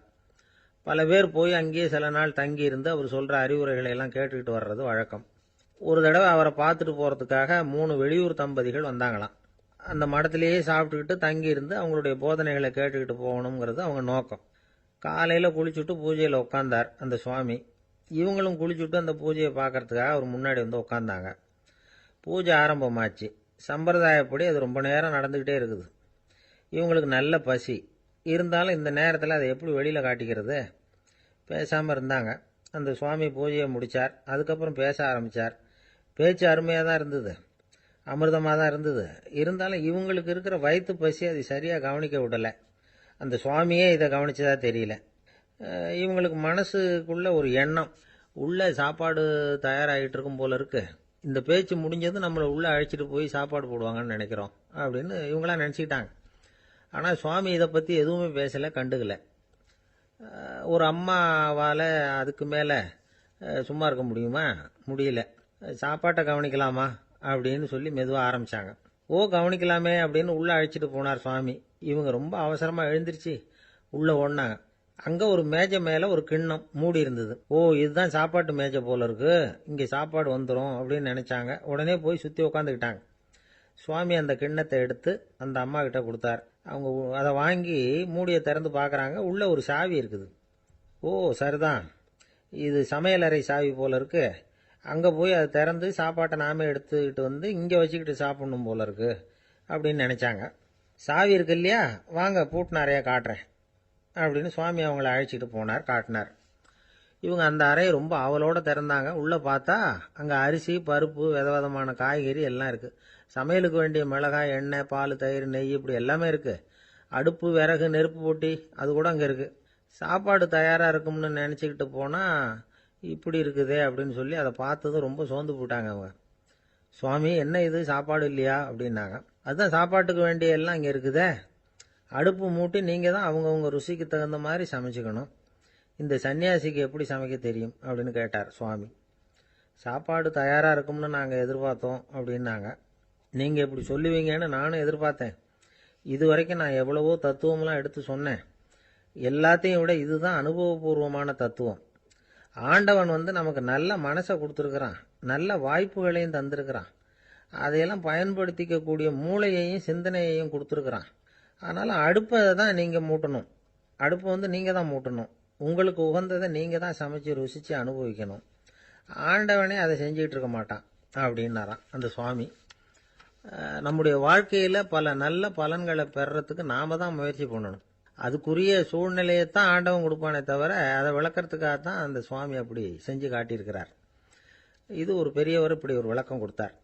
அதுக்கப்புறம் அந்த 3 தம்பதிகளும் தெளிவடைஞ்சுட்டாங்களாம். நாம் தெளிவடைகிறது எப்போங்கிறது தான் தெரியல அப்படின்னு பல பேர் இதை கேட்டுட்டு சொல்லிகிட்டு இருக்கிறாங்க. இந்த கதையை நம்முடைய நண்பர் ஒருத்தர்கிட்ட சொன்னேன்.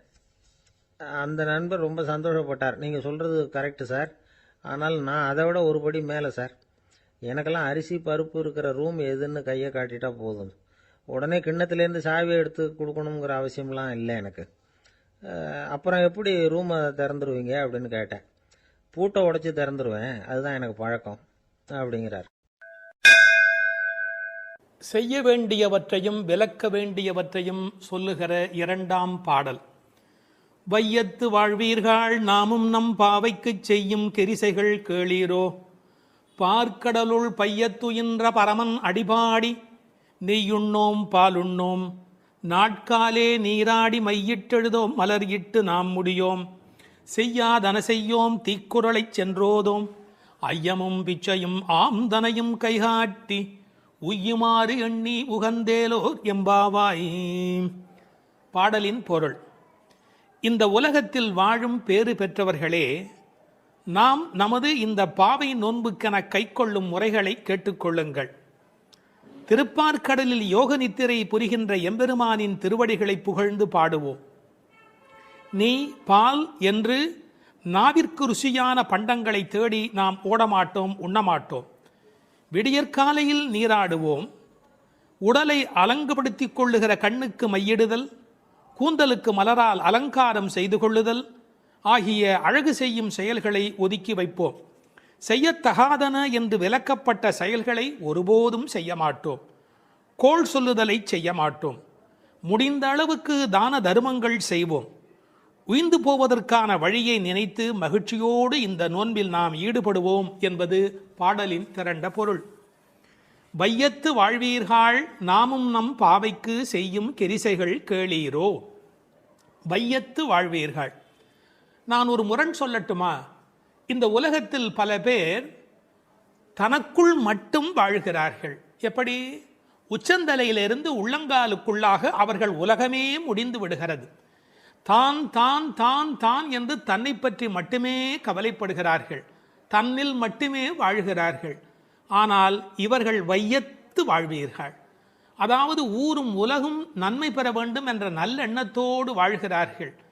நாம் பிரபஞ்சத்தோடு பின்னப்பட்டிருக்கிறவர்கள் என்கிற எண்ணத்தோடு இந்த வையத்தை பற்றிய கவலை உடையவர்கள். எனவே வையத்தில் வாழ்கிறவர்கள் வையத்து வாழ்வீர்கள்.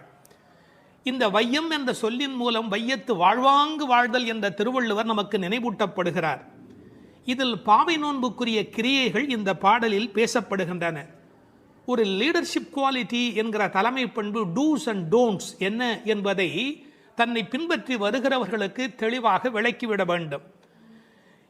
இந்த வையம் ஏன் பெருமையுடையது தெரியுமா? வைகுந்தத்திலே இருக்கிற பெருமான் கூட அங்கில்லாத ஒரு ஒளியோடு இந்த பூமிக்கு வந்து மக்களுக்கு அருள் புரிந்து கொண்டு இருக்கிறார்.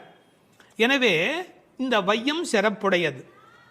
இந்த வையத்து வாழுகின்ற இளம் பெண்களே, நாம் நம் பாவைக்கு, இந்த பாவை நோன்புக்கு மண்ணிலே ஒரு பாவை பிம்பத்தை பிடித்து அதற்கு இந்த நோன்பு நடத்துவதாலே இதற்கு பாவை நோன்பு என்று பெயர் வந்தது. நாமும் நம் பாவைக்கு இந்த நோன்பிலே நாம் செய்யும் கெரிசைகள் கேளீரோ. ஏன் வையத்தை வாழ்த்துகிறாள்? ஆயர்பாடியிலே வயது போனவர்கள் எல்லாம் கிருஷ்ணனோடு சேர ஒட்டாதபடி அப்போது தடுத்திருந்தார்கள். இப்போது அனுமதி கொடுத்திருப்பதாலே அவர்களை வாழ்த்துகிறாள் என்று எடுத்துக்கொள்ளலாம். என்ன கிரிசைகள், செய்யும் கிரிசைகள்? இது அபிசார ஹோமத்தை போல் பிறரை அழிப்பதற்கான ஒரு முயற்சி அல்ல, வாழச் செய்யும் நோன்பு. இதில் நீங்கள் காது கொடுத்து கேட்பதே இன்பம். இது பெருமானுடைய பெருமையினை நீங்கள் காது கொடுத்து கேட்பதே பெருமை. இந்த பாவை நோன்பை பற்றி தொடங்குகிறவள் அன்றைக்கு கண்ணால் கோபியர்கள் அனுபவித்ததை நாம் காதால் இன்றைக்கு அனுபவித்துக் கொண்டிருப்பதால் வையத்து வாழ்பவர்கள். அதற்கு அடுத்த வரி, காதால் எப்படி அனுபவிக்கிறார்கள்? பையத்துயின்ற பரமன் அடிபாடி நெய்யுண்ணோம். பையத்துயின்ற பரமன். இந்த பைய என்று சொல்லிருக்கிறதே பொதுவாக தமிழிலே எல்லாருக்கும் புரியும் என்று சொல்ல முடியாது. பாண்டி நாட்டு வார்த்தை. தமிழ்நாட்டிலே மதுரைக்கு அப்புறமாக தெற்கு புறத்துக்கு நீங்கள் போனால்தான் பைய என்ற வார்த்தையை கேட்கலாம். யாராவது வந்தால் பைய வாங்க, பைய இருங்க, பைய போலாமே, பைய மெதுவா அப்படின்னு. அவர் எப்படி படுத்திருக்கிறாராம் பாம்பல, பாம்புக்கு நோகுமோ தனக்கு நோகுமோ அப்படின்னு பட்டும் படாமலும் படுத்திருக்கிறாராம். சரியா சொல்றதா இருந்தால் தூங்காமல் தூங்கி கொண்டு இருக்கிறாராம். ஏன்? அது யோக நித்திரை, அரிதுயில் அல்லவா? காரணம், முழுமுதற் பொருளாகிய நாராயணன் உறங்கிவிட்டால் இந்த உலகம் என்னாகும்? கூப்பீடு கேட்கும் இடமாக அந்த பார்க்கடலுள் வந்து அவன் படுத்து கிடக்கிறான். பின்னாலே சொல்ல போகிற பல விஷயங்கள் முக்கியம் என்றாலும் கூட இந்த பாம்பேடில் படுத்திருப்பது என்பது ஒரு தனித்த சிறப்பு. ஆழ்வார்கள் அனுபவித்த ஒரு திருக்கோலம். கிடந்ததோர் கிடக்கை கண்டும் எங்கனம் மறந்து வாழ்கேன். தொண்டரடி பொடியாழ்வார் சொல்கிறார். ஆஹா, இப்படி படுத்திருக்கிற இந்த காட்சி, அரங்கனுடைய காட்சியை நான் எங்கே போய் வேறு இடத்திலே பார்ப்பேன்? தூங்காமல் தூங்கிக் கொண்டிருக்கிறார், உறங்குவான் போல் யோகு செய்த பெருமான். அவன் அடி பாடி, இதுதான் நூலின் பயனே, பரமனுடைய அடியினை பாடி. இதை எப்படி விளக்குகிறாள்? பின்னாலே சொல்லுகிறாள், பொற்றாமரை அடிபோற்றும் பொருள் கேளாய் என்று பேசுகிறாள். நீங்கள் என்னென்ன பாடல், யார் யார் எப்படி பாடுகிறார்கள் என்று பார்த்தால், இது பாடுதல் என்பதற்கு உரிய வார்த்தைகள் அவள் பயன்படுத்தி காட்டுகிறாள். உத்தமன் பேர் பாடி, வாயினால் பாடி, கேசவனை பாடவும். நான் பின்னால் வருகிற பாடல் வரிகளையும் சொல்லிக்கொண்டே வருகிறேன், கவனமாக கேளுங்கள்.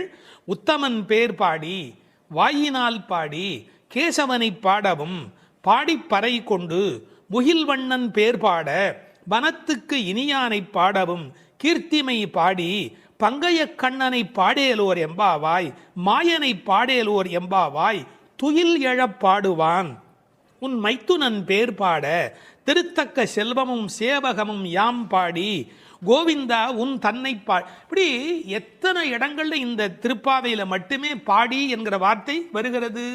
எனவே நோக்கமே பையத்துயின்ற பரமன் அடிபாடி, நெய்யுண்ணோம் பாலுண்ணோம். ரொம்ப அழகான ஒரு வார்த்தை. ஆயர்பாடியிலே எங்கு போனாலும் செழித்து கிடப்பது நெய்யும் பாலும். அதை உண்ண மாட்டோம் என்று சொன்னால் விரத காலங்களில் இவற்றை உண்ணுவதில்லை என்பது வெளிப்படையான பொருள். நெய், பால், இதை உண்ணாமல் இருப்பதற்கு இன்னொரு ரசமான காரணம் ஒன்று உண்டு. இப்போ நமக்கு ஒருவர் மீது பிரியம் இருக்கிறது என்று வைத்துக் கொள்ளுங்கள், அவர்களுக்கு ஒரு பொருள் மீது பிரியம் இருக்கிறது என்று வைத்துக் கொள்ளுங்கள். அதை யாராவது நமக்கு கொண்டு வந்து கொடுத்தால் சாப்பிட மாட்டோம். ஏன்? நாம் ரொம்ப நேசிக்கிற ஒரு குழந்தை, அதற்கு அல்வா பிடிக்கும், அல்வா கொண்டாந்து கொடுத்தா என்ன சொல்லுவோம்? என் பேரனுக்கு பிடிக்குமே, நான் எப்படி சாப்பிட்றது, வரட்டும் இப்போ வரட்டும், வந்ததுக்கு அப்புறம் அவனுக்கு கொடுக்கலாம். இந்த நெய்யும் பாலும் கண்ணனுக்கு பிடிக்கும், கண்ணனை இவர்களுக்கு பிடிக்கும், தனக்கு பிடித்த கண்ணனுக்கு பிடித்த நெய்யும் பாலும் அவனுக்கு, அதனால் நெய்யுண்ணோம் பாலுண்ணோம் என்ற ஒரு அனுபவத்தையும் நாம் பார்க்கலாம். தமிழிலே நெய்யும் பாலும் உண்ணுதல் என்று சொல்வார்களா? பருகுதல், தின்னுதல், உண்ணுதல், நக்குதல் என்று சொல்லுண்டு. அதில் நெய் பருகுதல், அதை விட்டு யாரும் நெய் குடியோம் பால் குடியோம் என்று எழுதியிருக்க வேணும். ஆனால் உண்ணோம் என்று சொல்லுகிறார்களே, அதற்கு உரை எழுதியவர்கள் சொன்னார்கள், இவர்களுக்கு என்ன தமிழ் இலக்கண இலக்கியம் தெரியும், ஆயர்பாடியிலே வாழுகிற பெண் அல்லவா, எனவே அந்த குலத்திற்கு ஏற்ப பேசிவிட்டார்கள் என்று ஒரு நயம் சொன்னார்கள். ஆனால் இன்னொரு சிறப்பு இருக்கிறது. உண்ணோம் என்று சொன்னால் நம்மூரிலே வேண்டுமானால் பாலும் நெய்யும் தண்ணீராக இருக்கலாம், ஆயர்பாடியில் கொழுத்து செழித்த காரணத்தால் அது உண்ணத்தகுந்த அளவுக்கு கெட்டியாக இருக்கிறது என்று கொள்ளலாம். இப்படி இவற்றை செய்ய மாட்டோம், நெய்யுண்ணோம் பாலுண்ணோம், நாட்காலே நீராடி மையிட்டு எழுதோம் மலர்கிட்டு நாம் முடியும். உடலுக்கு ஒப்பனை செய்து கொள்வது என்பது உலக நன்மைக்காக, உலக வாழ்வுக்காக. அத்தகைய காரியங்களை நாங்கள் செய்ய மாட்டோம். காரணம், இது உள்ளத்தை அலங்காரம் செய்கிற காலம். புறம் சுவர் கோலம் செய்து என்று தொண்டரடி பொடியாழ்வார் சொல்வார். இந்த வெளியில் வேஷம் போட்டு எவ்வளவு காலம் இந்த உடம்பையே பாதுகாப்பது? அதனால் விரத காலத்தில் இத்தகைய கவர்ச்சிகளை எல்லாம் விட்டுவிட்டு, ஏனென்றால் அலங்காரம் செய்து கொண்டால் பிறரது கவனம் நம்மீது குவியும், அது அவர்களது வழிபாட்டை குறைக்கும். அதனால் மையிட்டு எழுதோம் மலரிட்டு நாம் முடியும். வாசனை பூ கூட வைப்பது இல்லை. அதில் இன்னொரு பொருள் இருக்கிறது. மலரிட்டு நாம் முடியோம் என்றால் காதலில் கண்ணன் வந்து முடித்து விட வேண்டுமே ஒழிய நாங்களாகவே பூ வைத்துக் கொள்வதா? நாம் முடியும் என்று கூட ஒரு பாவனையில் அர்த்தம் சொல்லலாம். செய்யாதன செய்யும், செய்யக்கூடாத காரியங்களை நாங்கள் செய்ய மாட்டோம், பெரியோர்களால் விலக்கப்பட்ட காரியங்களை. நமக்கு மற்றவர் என்ன செய்யக்கூடாது என்று நினைக்கிறோமோ அதை நாம் மற்றவருக்கு செய்யக்கூடாது. என்ன முக்கியம் தெரியுமா? தூய உள்ளமின்றி செய்யும் வழிபாடுகள் பயனற்றவை. கோள் மூட்டுதல், தீக்குறளை சென்று ஓதோம், பிறருக்கு தீங்கு செய்வது என்பது கொடுமையில் மிகப்பெரிய கொடுமை.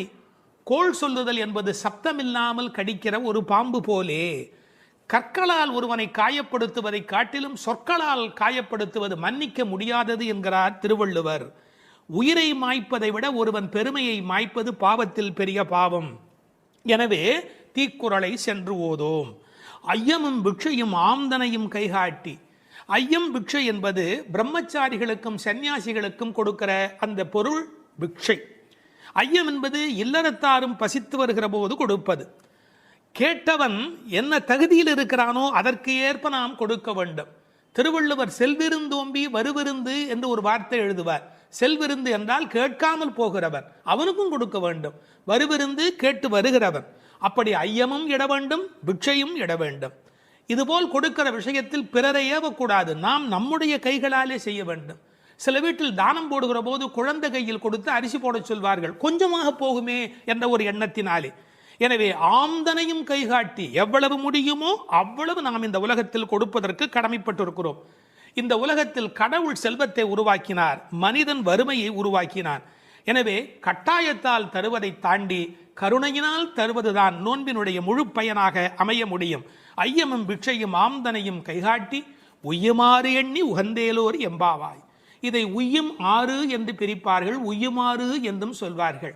மிக ஆழங்கால் பட்ட பெரியவர்கள் எம்பெருமானாருக்கு திருக்கட்சி நம்பிகள் தேவராஜ பெருமாள் 6 வார்த்தை உபதேசித்தாரே, அது இங்கே நினைப்பதற்கு உரியது என்று உள்ளுரை சொல்வார்கள். இதில் பிரவர்த்தி ரூபம், நிவர்த்தி ரூபம் என்று 2 பிரிவு உண்டு. நாட்காலை நீராடுதல், பரமநடிபாடுதல், ஐயமும் பிட்சையும் ஆம்தனையும் கைகாட்டுதல் பிரவர்த்தி ரூபம். நெய்யுண்ணோம் பாலுண்ணோம் மையெழுதாமே மலர் முடியாமை செய்யாதன செய்யாமை தீக்குறளை ஓதாமை நிவர்த்தி ரூபம்.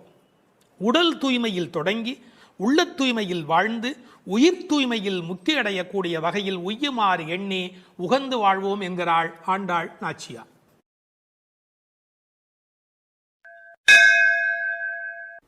எட்டாவது திருப்பாவை பாட்டு. உற்சாகமுள்ள ஒரு பெண்ணை உறக்கத்திலிருந்து எழுப்புகிறார்கள்.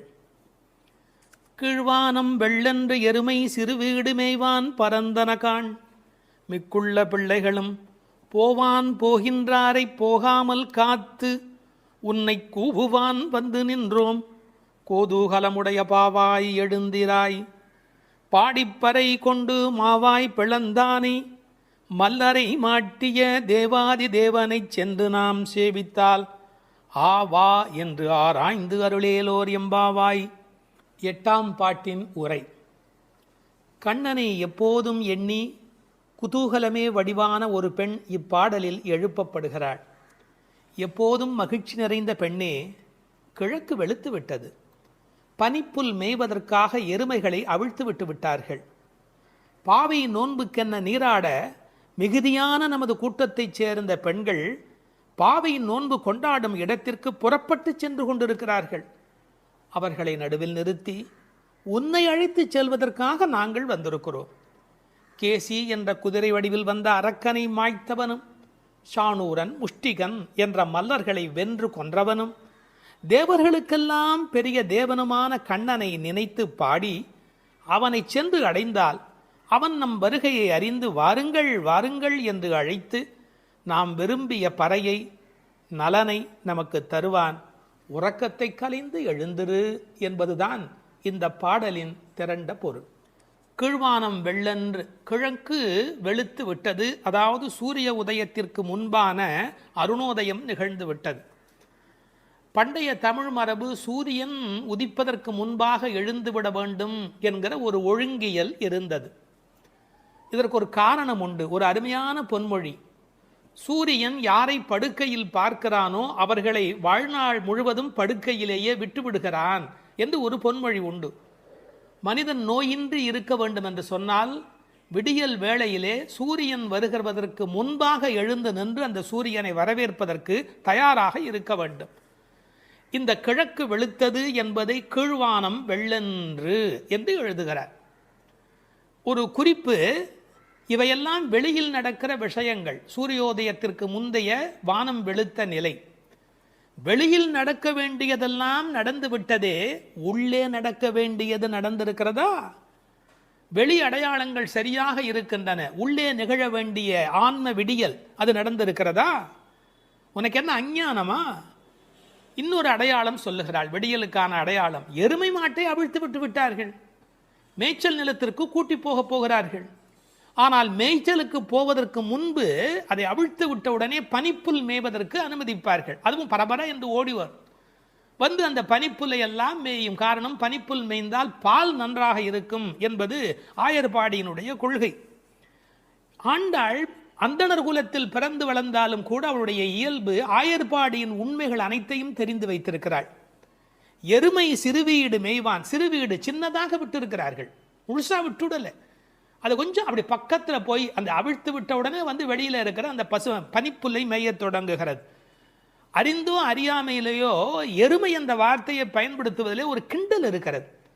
ஏன்னா யாராவது அதிக நேரம் தூங்கி கொண்டிருந்தா, என்னடா அப்படி எருமை போல தூங்குறியே என்று ஏசுவார்கள். எருமையே எழுந்து விட்டதே, நீ இன்னும் எழுந்திருக்கவில்லையா? அதில் ஒரு கேலி இருக்கிறது, ஒரு கிண்டல் இருக்கிறது. எருமை சிறுவீடு மெய்வான் பரந்தனகான், ஓடுது, அது பாட்டுக்கு அது போய் திங்கிறதுக்காக அது பறந்து புறப்பட்டது. மிக்குள்ள பிள்ளைகளும், அதாவது 5 லட்சம் குடியில் இருக்கிற அத்தனை பெண்களும் ஒருத்தருக்கொத்தர் உறவு. அவர்கள் எல்லாருக்கும் நோன்பு நோக்க வேண்டும், கண்ணபெருமானை காண வேண்டும், அவன் தரிசனத்தை சென்று அனுபவிக்க வேண்டும், அவனோடு கலவி பரிமாற வேண்டும் என்ற எண்ணத்தினாலே போக வேண்டும் என்று எல்லோரும் தவிக்கிறார்கள். இறைவனை சென்று சேர வேண்டும் என்று இந்த சபரிமலைக்கு போகிற சில அன்பர்கள் ஒரு வேகத்தோடு புறப்படுவார்கள்.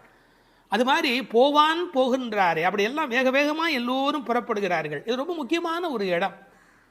இன்றைக்கு சிலருடைய மனதிலே கோவிலுக்கு போவது என்பது ஒரு டூரிசம் ஸ்பாட் விசிட் என்பது போல மாறி இருக்கிறது. இல்லை இல்லை, அது திருத்தல யாத்திரை. திருத்தல யாத்திரைக்கும் டூரிசம் டெவலப்மெண்ட்டுக்கும் இடையில் பெரிய வித்தியாசம் இருக்கிறது என்பதை ஒவ்வொரு ஆன்மாவும் விளங்கிக் கொள்ள வேண்டும். மனதுக்கு மகிழ்ச்சி தருவது டூரிசம், ஆன்மாவுக்கு அமைதி தருவது தல யாத்திரை. அப்படி போவான் போகின்றார், எல்லாம் புறப்பட்டு விட்டார்கள். நாங்கள் என்ன பண்ணி வைத்திருக்கிறோம்? நிறுத்தி வைத்திருக்கிறோம். போகாமல் காத்து உன்னை கூவுவான் வந்து நின்றோம். பொதுவாக அப்படி புறப்பட்டு விட்டவர்களை தடுக்கக்கூடாது. ஆனால் எங்கள் மனம் வேதனைப்படுகிறது. உன்னை விட்டுவிட்டு எப்படி அம்மா நாங்கள் போக முடியும்? பிரார்த்தனை கூட்டத்தால் நிறைவு பெறுகிறது, ஆனால் தியாகம் தனிமையால் அழகு பெறுகிறது. தியாகம் தான் ரொம்ப முக்கியம். பிரார்த்தனையை விட நிறைய பிரார்த்தனைகள் இருக்கட்டும், அதை விட தியாகம் அதை விட முக்கியம். நாங்கள் எல்லாரும் புறப்பட்டு விட்டார்கள், அவளை தடுத்து நிறுத்தி வைத்திருக்கிறேன், ஒன்று அழைத்து கொண்டு போக வேண்டும் என்று. ஒருவரை விட்டு விட்டு போனாலும் மனம் நிம்மதி அடையுமா? நாம் சாப்பிடுகிறோம், நமக்கு வேண்டிய ஒரு அன்பர், ஐயோ ஒரு வரலையே ஒரு வரலையே ஒரு வரலையே என்று தவிப்போம் இல்லையா? அதுபோல் கண்ணனை அனுபவிக்கின்ற அனுபவத்திலே ஒருத்தி விட்டு போனாலும் அவர்கள் மனது வேதனைப்படுகிறது. அதனால் போகின்றாரே போகாமல் காத்து உன்னை கூவுவான் வந்து, உன்னை கூப்பிடுவதற்காக வந்து நிற்கிறோம். ஒரு அழகான வார்த்தை நான் படித்தது, காத்திருப்பதற்கு அதிக பொறுப்பு வேண்டும். இந்த உலகத்தில் ஒரு விஷயத்துக்கு காத்திருப்பது என்பதற்கு கூடுதலான பொறுப்பு வேண்டும். கல்யாண பந்தியிலேயே பல பேர் பரபரக்கிறார்கள், கூப்பிடாமலேயே சாப்பிட ஓடுகிறார்கள். ஆனால் இவர்கள் பக்திக்கு போகிற போது கூட ஒருத்தி வர வேண்டுமே என்று காத்திருக்கிறார்கள். பொறுமை உள்ளவர்களே இந்த உலகத்தை ஒளிமயமாக ஆக்குகிறார்கள். யான் பெற்ற இன்பம் பெருக இவ்வையகம் என்று எண்ண வேண்டும் அல்லவா? இன்னும் ஒரு வார்த்தை சேர்த்தே சொல்லுகிறேன், பொறுமை கூட ஒரு வழிபாடுதான். பொறுமை கூட ஒரு உயர்ந்த வழிபாடுதான். வழிபாட்டின் ஓர் அங்கம் அல்ல பொறுமை என்பது, வழிபாட்டின் ஓர் அங்கம் அல்ல, பொறுமையே ஒரு பெரிய வழிபாடு. கடைசி மாணவனுக்கும் பாடம் சொல்லிக் கொடுக்கிறவரே நல்லாசிரியர். அதுபோல் உன்னை விட்டு விட்டு போக எங்களுக்கு மரம் வரவில்லை அடி அம்மா, அதனால் உனக்காக காத்திருக்கிறோம். ஏனென்றால் நீ வந்தால் அந்த இடம் கலகலப்பாக இருக்கும். கோதூகலமுடைய பாவாய் எழுந்திராய். சாதாரணமாகவே இளம்பெண்கள் எப்போவுமே சிரித்தபடி இருப்பார்கள். அவர்கள் இருக்கிற இடத்துல சத்தம் ஜாஸ்தியாக இருக்கும். விஞ்ஞானத்திலேயே ஆண் மூளை பெண் மூளையை பற்றி பிரித்து வைத்து சொல்கிறார்கள். ஆணினுடைய மூளையிலே பேசுவதற்கான பேச்சு மையம் என்பது மிக குறைவு. ஆனால் பெண்ணினுடைய மூளை அமைப்பிலே பேசுவதற்கான மையம் என்கிற அந்த தன்மை கூடுதல். மொழி வளம் என்பது ஒரு பெண்ணுக்கு எளிமையாக வரும். மொழி வளம் என்பது ஆண் பருவமடைய அவருடைய பேச்சிலே அது வராது. கோதூகலமுடைய பாவாய், எப்போதும் உற்சாகமாக இருக்கிறவள். பாடிப்பறை கொண்டு என்ன பொருள்? நாம் போய் பாடினால் அவன் பறை நமக்கு தருவான். இதற்கு வெளிப்படையான பொருள் நோன்புக்குரிய அந்த மண்ணினால் செய்யப்பட்ட தோல் கருவியாகிய பறை. ஆனால் ஆழத்தில் பார்த்தால் ஒவ்வொரு உயிரும் இந்த உலகத்தில் பெற வேண்டியது முக்தி. அந்த முக்தியை தரக்கூடிய பரம்பொருள் பரமாத்மா அவன். அதனால் அவனை பாடுவதால் நாம் பறை கொள்ளலாம். மாவாய் பிளந்தானே, குதிரை வடிவத்திலே ஒரு அரக்கன் வருகிறான். அவனுடைய வாய் பிளந்து அவனை கண்ணபெருமான் கொல்லுகிறான். மா விலங்கு, வாய் பிளந்தானே. இந்த திருக்குறளில் கூட ஒரு குறள் வரும், மயிர் நீப்பின் வாழா கவரி மா அன்னார். அதை கவரி மான்னு படிப்பார்கள். இல்லை இல்லை, மானா விலங்கு, பனிமலையில் இருக்கிற விலங்கு. அது ஒரு வகையான குதிரை, யாக். அது என்னன்னு கேட்டால், அதுக்கு மேலே இருக்கிற அந்த தோல் ரோமம் நீங்கி விட்டதுன்னு வச்சுங்க, அந்த குடலில் அதால் வாழ முடியாது. மா என்பது ஒரு வகையான விலங்கு. மா வாய் பிளந்தானே மல்லரை மாட்டிய தேவாதி தேவனை. கண்ணனுடைய வாழ்க்கை முழுக்க பார்த்தா அசுரர்கள் வந்து கொண்டே இருக்கிறார்கள், மோதி மோதி சாகிறார்கள். முஷ்டிகன், சாணூரன், இந்த கண்ணபெருமானுடைய கதைகளை எல்லாம் இங்கே சொல்லுகிறாள். பக்தி உலகத்தினுடைய சிறப்பே தான் எதை விரும்புகிறோமோ அந்த பரமாத்மாவின் வரலாறுகளை பரிமாறி கொள்ளுதல். மல்லரை மாட்டிய தேவாதி தேவனை சென்று நாம் சேவித்தால், கடவுள் நம்மிடத்தில் வருவதற்கு தயாராக தான் இருக்கிறார். ஆனால் நாம் அதுக்கு முன்னாடி நாம் அங்கே போய் நிற்கணும். நம்மளை பார்ப்பதற்கு அவர் தயாராக இருக்கிறார். நீ 4 அடி எடுத்து வைத்தா 40 அடி எடுத்து வைப்பதற்கு, 4000 அடி எடுத்து வைப்பதற்கு கடவுள் தயாராகவே இருக்கிறார். உண்மை அது. ஆனாலும் ஒரு மரியாதை கருதி நாம் சென்று சேவிக்க வேண்டும். சென்று நாம் சேவித்தால் ஆ வா என்று ஆராய்ந்து அவர் நம்மளை வரவேற்பதற்கு தயாராக இருக்கிறார். அதில் அந்த அழகு பாருங்க, மாவாய் பிளந்தானே என்பதற்கு எதுகையா ஆவா என்று. அதாவது நீ வந்துட்டியா, வா வா என்று ஆராய்ந்து அருளேலோர் எம்பாவாய். மகிழ்ச்சியுடைய ஒரு பெண் அவளும் சேர்ந்து சென்றால் மட்டுமே இறை அனுபவம் என்பது பூரணமாகிறது. ஒருவரை கூட விட்டுவிடக்கூடாது என்று ஒரு உண்மையை புரிந்து கொள்ளவான். இந்த காலத்தில் தான் கோயிலில் ஒன்றை பார்க்க விட மாட்டேன், என்ன பார்க்க விட மாட்டேன், நான் ஒன்றை மறைப்பேன், நான் பெரிய விஐபி, இப்படி பலவிதமான மனோபாவங்களில் சுவாமி தரிசனம் மாறி போய் விட்டது. ஆனால் உண்மையான பக்திக்கு அடையாளம் வா நீ வந்து பார், வா நீ வந்து பார். ஆக எல்லோரும் வர வேண்டும் என்ற அந்த தவிப்பு இந்த பாசுரத்தின் மூலம் நமக்கு கிடைக்கிறது.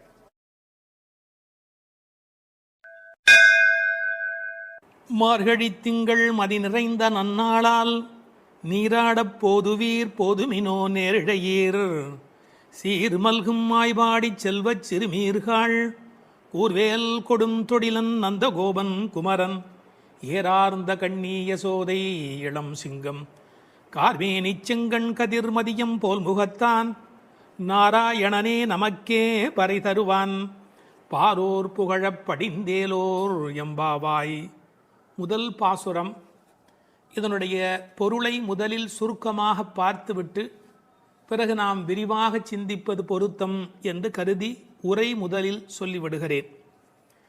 நேரிழையீர் சிறந்த ஆபரணங்களை அணிந்த பெண்களே, வளம் நிறைந்த திரு ஆயர்பாடியின் செல்வச் சிறுமியர்களாகிய நாம் காத்திருந்த மார்கழி மாதம், பூரண சந்திரனுடன் கூடிய பௌர்ணமி நன்னாள், நாம் அனைவரும் கூடி மார்கழி நீராட்டத்தில் கலந்து கொள்ள வேண்டாமா?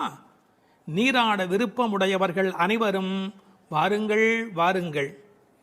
கூர்மையான வேலாயுதத்தை கைகளில் கொண்டவனும் கொடிய போர்த்தொழிலில் வல்லவனுமான நந்தகோபரின் திருமகன் கண்ணன், அழகிய கண்களை உடைய யசோதைக்கு வாய்த்த சிங்கக்குட்டி போன்றவன், மேக நிறத்தவன், சிவந்த கண்களை உடையவன். அவனது கண்கள் சூரியன் போன்றும் சந்திரன் போன்றும் ஒளி வீசக்கூடியவை. அவன் நாராயணன். அவன் நிச்சயம் நமக்கு நோன்பின் பலனை, அதாவது பறை அருள்வான். அதன் பயனாக உலகம் நம்மை புகழும். வாருங்கள் நீராட என்று அழைப்பதாக அமைந்திருக்கிற முதல் பாடல் இந்த பாடல். மார்கழி திங்கள் மதி நிறைந்த நன்னாளால் என்று சிறந்த மார்கழி மாதத்திலே பௌர்ணமி நல்ல நாளிலே இந்த நோன்பு தொடங்குகிறது என்று தொடங்குகிறாள். எதை தொடங்குவதற்கும் நல்ல காலம் வாய்ப்பது என்பது பெரிய காரியம். அதிலும் இறைவனை வணங்குவதற்கு எந்த நாள் தொடங்குகிறதோ அந்த நாள் நல்ல நாள். திங்கள் என்ற சொல்லினாலே பௌர்ணமியை குறிப்பது வழக்கம், முழு நிலவை குறிப்பது வழக்கம்.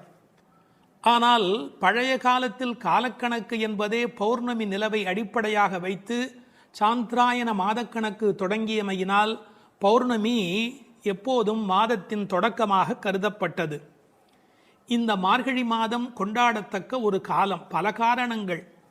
இதமான குளிர், அளவான பனி, செழுமையான மழை பெய்து எல்லா இடத்திலும் நீர் வளம் நிரம்பி இருக்கிற ஒரு காலம், மழை முடிந்து விளைச்சல் தொடங்கி இருக்கிற ஒரு காலம், கறவைகள் நிறைய பால் கொடுக்கிற ஒரு பொற்காலம். அப்பொழுது ஆயர்பாடியில் மக்கள் மகிழ்வதில் என்ன வித்தியாசம் இருக்கிறது? அரசர்கள் கூட திக்விஜயத்திற்கு தேர்ந்தெடுத்துக் கொள்ளுகிற காலம் மார்கழி மாதம். எனவே அந்த மார்கழியை கொண்டாடினார்கள். அது மட்டும் அல்ல, இது ஒரு வெறும் இலக்கியம் அல்ல, ஞான நூல். ஒரு நாளை நாம் பகல் இரவு என்று பிரித்து அதில் பிரம்ம முகூர்த்தம் என்று சிற்றம் சிறுகாலைக்கு முந்திய நேரத்தை கொண்டாடுகிறோம். அப்படி ஒரு வருடமே தேவர்களுக்கு நாளாக மாறுகிற காலத்தில் மார்கழி தேவர்களின் விடியலாய் பிரம்ம முகூர்த்தமாய் கருதப்படுகிறது. மனதை மயக்கும் அந்த மாதத்தில் காற்று மண்டலம் மாசுபடாமல் இருக்கிறது. உடலும் உள்ளமும் புத்துணர்ச்சி உடையதாக விளம்புகிறது. சரியாக சொல்வதென்று சொன்னால் உலகம் தன்னை புதுப்பித்துக் கொள்ளும் பொற்காலம். உலகம் தன்னை புதுப்பித்துக் கொள்ளும் பொற்காலம். அந்நேரத்தில் நாம் நம்மை புதுப்பித்துக் கொள்ளுவதற்குத்தான் மார்கழியில் நோன்பு. மார்கழி திங்கள் மதி நிறைந்த நன்னாளால் மார்கழியை மனிதர்கள் மட்டும் கொண்டாடுவதில்லை. நான் மாதங்களில் மார்கழி என்று கீதையில் கண்ணன் தன்னை மார்கழியாகவே அடையாளம் காணுகிறார். மதி நிறைந்த நன்னாள் என்றாள். ஒரு சின்ன குறிப்பு இருக்கிறது. மதி நிறையும் போது மதி குறையும். என்ன? மதி நிறையும் போது மதி குறையும். பௌர்ணமி நாளில் சில பேருடைய மதி பாதிக்கப்படும். ஆங்கிலத்தில் லுனார் என்ற சொல்லும் லுனாட்டிக் என்ற சொல்லும் ஒன்றுக்கொன்று தொடர்புடையவை. உணர்ச்சி மேலோங்குவதால் மனம் தடுமாறுகிற காலம் மதி நிறைகிற காலம். நாம் உணர்ச்சியை வென்று அறிவை கொண்டு இறைவனை அடைய வேண்டும் என்பதற்காக அந்த மாதம் கொண்டாடப்படுகிறது. மார்கழி மாதத்தின் பௌர்ணமி கொண்டாடப்படுகிறது. மூன்த் என்ற சொல்லும் மந்த் என்ற சொல்லும் ஒன்றிலிருந்து ஒன்று அடிப்படையாக பிறந்தது என்று ஆங்கிலத்திலே ஒரு கணக்கு உண்டு. எனவே மார்கழியை கொண்டாடி அதில் பௌர்ணமியை கொண்டாடுகிறார்கள். ஒரு பெரிய அழகு, இவர்கள் நாள் பார்த்து தொடங்கினார்களோ இல்லையோ, நல்லது தொடங்கும் போது நாள் தானே வாய்க்கிறது. கோல் விழுக்காட்டிலே விழுந்தார் போலே என்று உரை எழுதுவார்கள். தெருக்களை அடைத்த ஒரு கோலம். வீட்டு வாசல் முகம் கழுவி சாணி தன் தலையில் ஒரு பரங்கிப்பூ கிரீடத்தை வைத்திருக்கிற அருமையான வேளை. புதுமணல் பூத்த ஆற்று வெளியில் நிலவின் தகதகப்பில் கருப்பு கண்ணனுடன் கைகோர்த்து கோபிகைகள் குறவை கூத்தாடி அந்த புண்ணிய பொழுது. அந்த பொழுதை நினைத்து ஸ்ரீமத் பாகவதத்தில் பேசப்படுகிற அந்த காலகட்டத்தை நினைத்து இந்த பெண்கள் அந்த காலத்தை கொண்டாடினார்கள். நீராட போதுவீர் போதுமினும். இறைவனை வணங்குவதற்கு எந்த தகுதியும் தேவையில்லை. வருகிற விருப்பம் ஒன்று மட்டும் போதும். அதைத்தான் போதுவீர் போதுமினோ என்ற வார்த்தையினால் சொன்னாள். போகிறவர்களை போகவிட்டு அவர்கள் புற அழகு பார்த்திருக்கிறாள். மற்ற இடங்களில் போட்டி இருக்கலாம். கடவுளை தரிசிப்பதில் மனிதனுக்குள் போட்டி இருக்கக்கூடாது, பொறாமை இருக்கக்கூடாது. இந்த உலகத்தில் தின்பண்டங்களை கூட பங்கிட்டு உண்ண வேண்டும் என்று நினைக்கிற போது கண்ணனோடு செய்கின்ற கலவியினை, கண்ணனோடு கலந்து பழகுகிற வாய்ப்பை எல்லோரும் சேர்ந்து பருகிக்கொள்ள வேண்டும் என்பதால் தான் போதுவீர் போதுமினோ என்று சொல்கிறாள். நீராட என்பது ஆற்றில் குளத்தில் ஆடுதல் மட்டுமல்ல, அவன் குணக்கடலில் குளித்தல். குணக்கடலில் குளித்தல். அதனால்தான் அடியார்களோடு போக வேண்டும் என்று அழைத்து கொண்டு போகிறாள். எங்கு போவதாக இருந்தாலும் விவரம் தெரிந்தவர்களுடன் போக வேண்டும் என்பதால் விவரம் தெரிந்த பழைய அடியார்களோடு போக வேண்டும் என்று நினைக்கிறாள். இன்னொரு குறிப்பு, கடவுளை கலத்தல் என்பது குளிப்பதைப் போல் சுலபமானது. அதனால்தான் நீராடப் போதுவீர். எனவே குளிக்க, கடவுளோடு கலக்க, என்றைக்கும் நிலைக்க, கலவி இன்பத்தில் கோபிகைகள் கண்ட அனுபவத்தை சுவைக்க எல்லாம் சேர்ந்து நீராடப் போதுவீர் என்ற வார்த்தைக்குள் விளங்குகிறது. சில பேருக்கு குளித்தல் உடல் நனைத்தல், சிலருக்கோ அது கழுவுதல், சிலருக்கு அது தெளித்துக் கொள்ளுதல். சிலர்தான் உண்மையில் குளிக்கிறார்கள். குளித்தல் என்ற சொல் எப்படி பிறந்ததென்றால், குளிர்தல் ஏற்பட்டால் மட்டுமே அது குளித்தல். ஆற்றில் சுடித்தோடும் வெள்ளத்தில் நனைகிற போது ஆன்மா விழிப்படைகிறது. பிரபஞ்ச நுகர்ச்சி நீங்கி நமக்கு ஆத்ம அனுபவம் தானே கிடைக்கிறது. தண்ணீர் ஒரு தியாகி, தான் அழுக்காகி பிறரை தூய்மையாக்கும் ஒரு உன்னத தியாகி. அந்த நீராட்டம் இறை அனுபவம் என்ற பொருளிலே இங்கு பேசப்பட்டது. இது ஆயர்பாடி. எப்படிப்பட்ட ஆயர்பாடி தெரியுமா? சீர்மல்கும் ஆயர்பாடி. செல்வச் சிறுமீர்கள். சீர் என்பது என்ன? பசு, எருமை, ஆடு என்கின்ற செல்வங்கள் நிறைந்திருக்கிற இடம். 3 வகையான கன்று ஈனுவதற்கு முந்தைய பசு, கன்று ஈன்ற பசு, கன்று ஈன்று நிறுத்திய பசு, இப்படி 3 வகையான அந்த ஆனிரையும் நிறைந்திருக்கிற இடம். கண்ணன் பிறந்த பிறகு அவன் கைப்பட்டதாலே எல்லாம் அதிகமாக பால் கறப்பதால், செல்வம் செழித்தோங்கி இருப்பதால் செல்வ சிறுமீர்கள். மாடு என்பது தமிழிலே செல்வத்தை குறிக்கும். ஒரு ஆச்சரியம், கேட்டில் என்கிற ஆங்கில சொல்லும் செல்வத்தின் குறியீடு. சிறுமீர்கள் என்றது என்ன என்றால் கண்ணனுக்கு ஒத்த வயதுடையீர் என்று பொருள். இப்போது யாரை பார்க்க போகிறார்கள்? கண்ணன் திருமாளிகை, அது நந்தகோபருடைய திருமாளிகை. அவர் சாதாரணமானப்பட்டவர் அல்ல, கூர்வேல் கொடுந்தொழிலன். அச்சத்தை ஏற்படுத்துவாரா என்றால் நன்றாக சாதுவாகத்தான் இருந்தால், பசும்புல் சாப மிதியாதவராய் இருந்தார். ஆனால் கண்ணனுக்கு தொடர்ந்து அசுரர்களால் துன்பம் வந்த காரணத்தினாலே எப்போதும் கையில் வேலோடு போருக்கு தயாராக இருப்பதைப் போல் இருக்கிற கூர்வேல் கொடும் தொழிலன் நந்தகோபன். அவன் குமரன், அடங்கி ஒடுங்கி இருக்கிற அழகான அப்பாவிடத்தில் அடக்கமான பிள்ளை. ஏறார்ந்த கண்ணி யசோதை இளம் சிங்கம். அவள் கண்ணுக்கு அழகு எப்படி வந்து சேர்ந்தது? அழகு, எழுச்சி, இளமை இவையுடைய கண்ணாக அவள் விளங்குகின்றாளே, எங்கிருந்து வந்தது? கண்ணனையே வைத்த கண் வாங்காமல் பார்த்து கண்ணனை கண்ணில் குடியேற்றியதால் வந்த அழகு. ஒரு நல்ல மகனை பெற்றால் தாய் தந்தைக்கு எத்தனை புகழ் பாருங்கள். ஒரு ஆழ்வார் அனுபவிக்கிறார், அழுகையும் அஞ்சினோக்கும் மண்ணோக்கும் தொழுகையும் எவை கண்ட கண்ணீரே என்று அந்த யசோதையின் கண்கள் கொண்டாடப்படுகின்றன. அங்கு இளம் சிறுமி என்ற வார்த்தையை பயன்படுத்தினாள், இங்கு யசோதை இளம் சிங்கம் என்று சொல்லுகிறாள். அப்பாவிடத்தில் குமரன், ஆனால் தாயிடத்திலே எப்போதும் பிள்ளைகள் வம்பு செய்யும் இளம் சிங்கம். கார்மேனி செங்கண் கதிர்மதியம் போல் முகத்தான், கருப்பான உடல், அதில் சிவப்பான கண்கள். செங்கண் என்பதை சிவந்த என்று பொருள் கொள்வதை விட செம்மை என்று பொருள் கொண்டால் இன்னும் அழகு. கதிர்மதியம் போல் முகத்தார், ஒரு முகமே நிலவாகவும் சூரியனாகவும் எப்படி இருக்க முடியும்? முடியும்.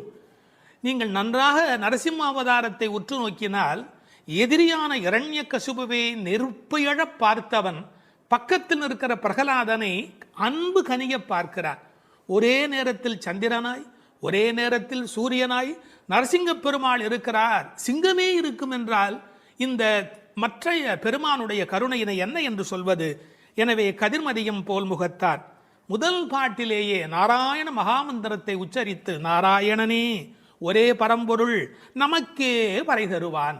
அந்த நமக்கே என்பதில் கவலைப்படாதீர்கள், நமக்கு நிச்சயம். பறை என்பது தோல் கருவியாக அடையாளப்படுத்தப்பட்டாலும் புருஷார்த்தங்களை குறிப்பது, அடைய வேண்டிய எல்லா நிறைவையும் தருவது. பாரோர் புகழப் படிந்தேலோர் எம்பாவாய். இந்த ஊர் புகழும், உலக நலனுக்கு மழை கிடைக்கும், நம்மையும் எல்லோரும் புகழ்வார்கள். படிந்தேலோர், நீரில் நன்கு படிந்து வாருங்கள் என்று அழைக்கிறாள். இது முதல் பாட்டின் பொருள்.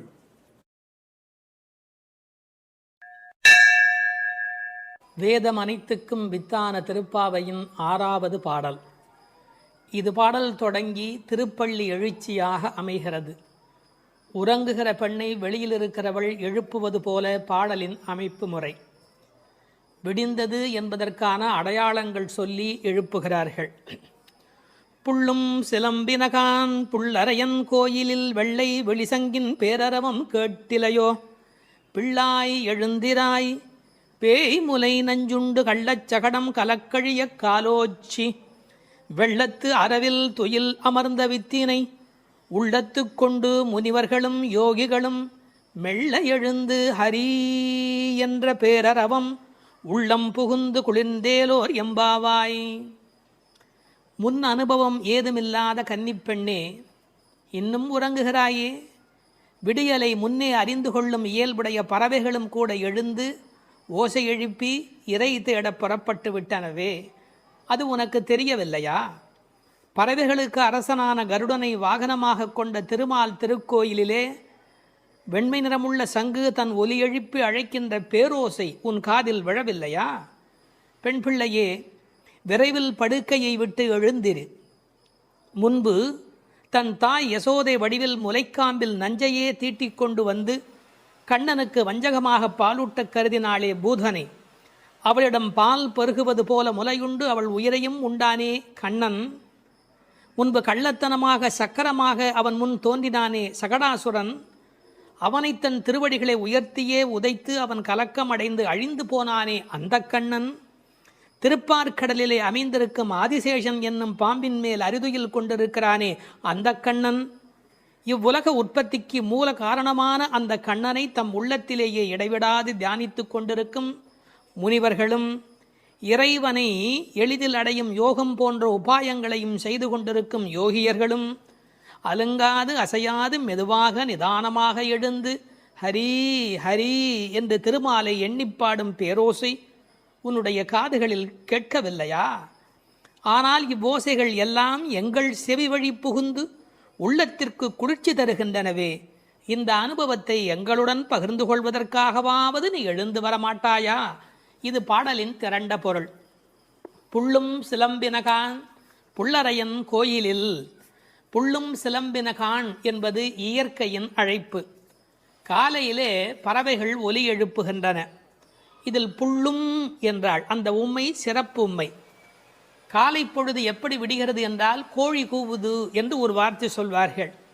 மனித வாழ்க்கை இயற்கையோடு கலந்து நிற்கக்கூடிய தனித்த சிறப்புடையது.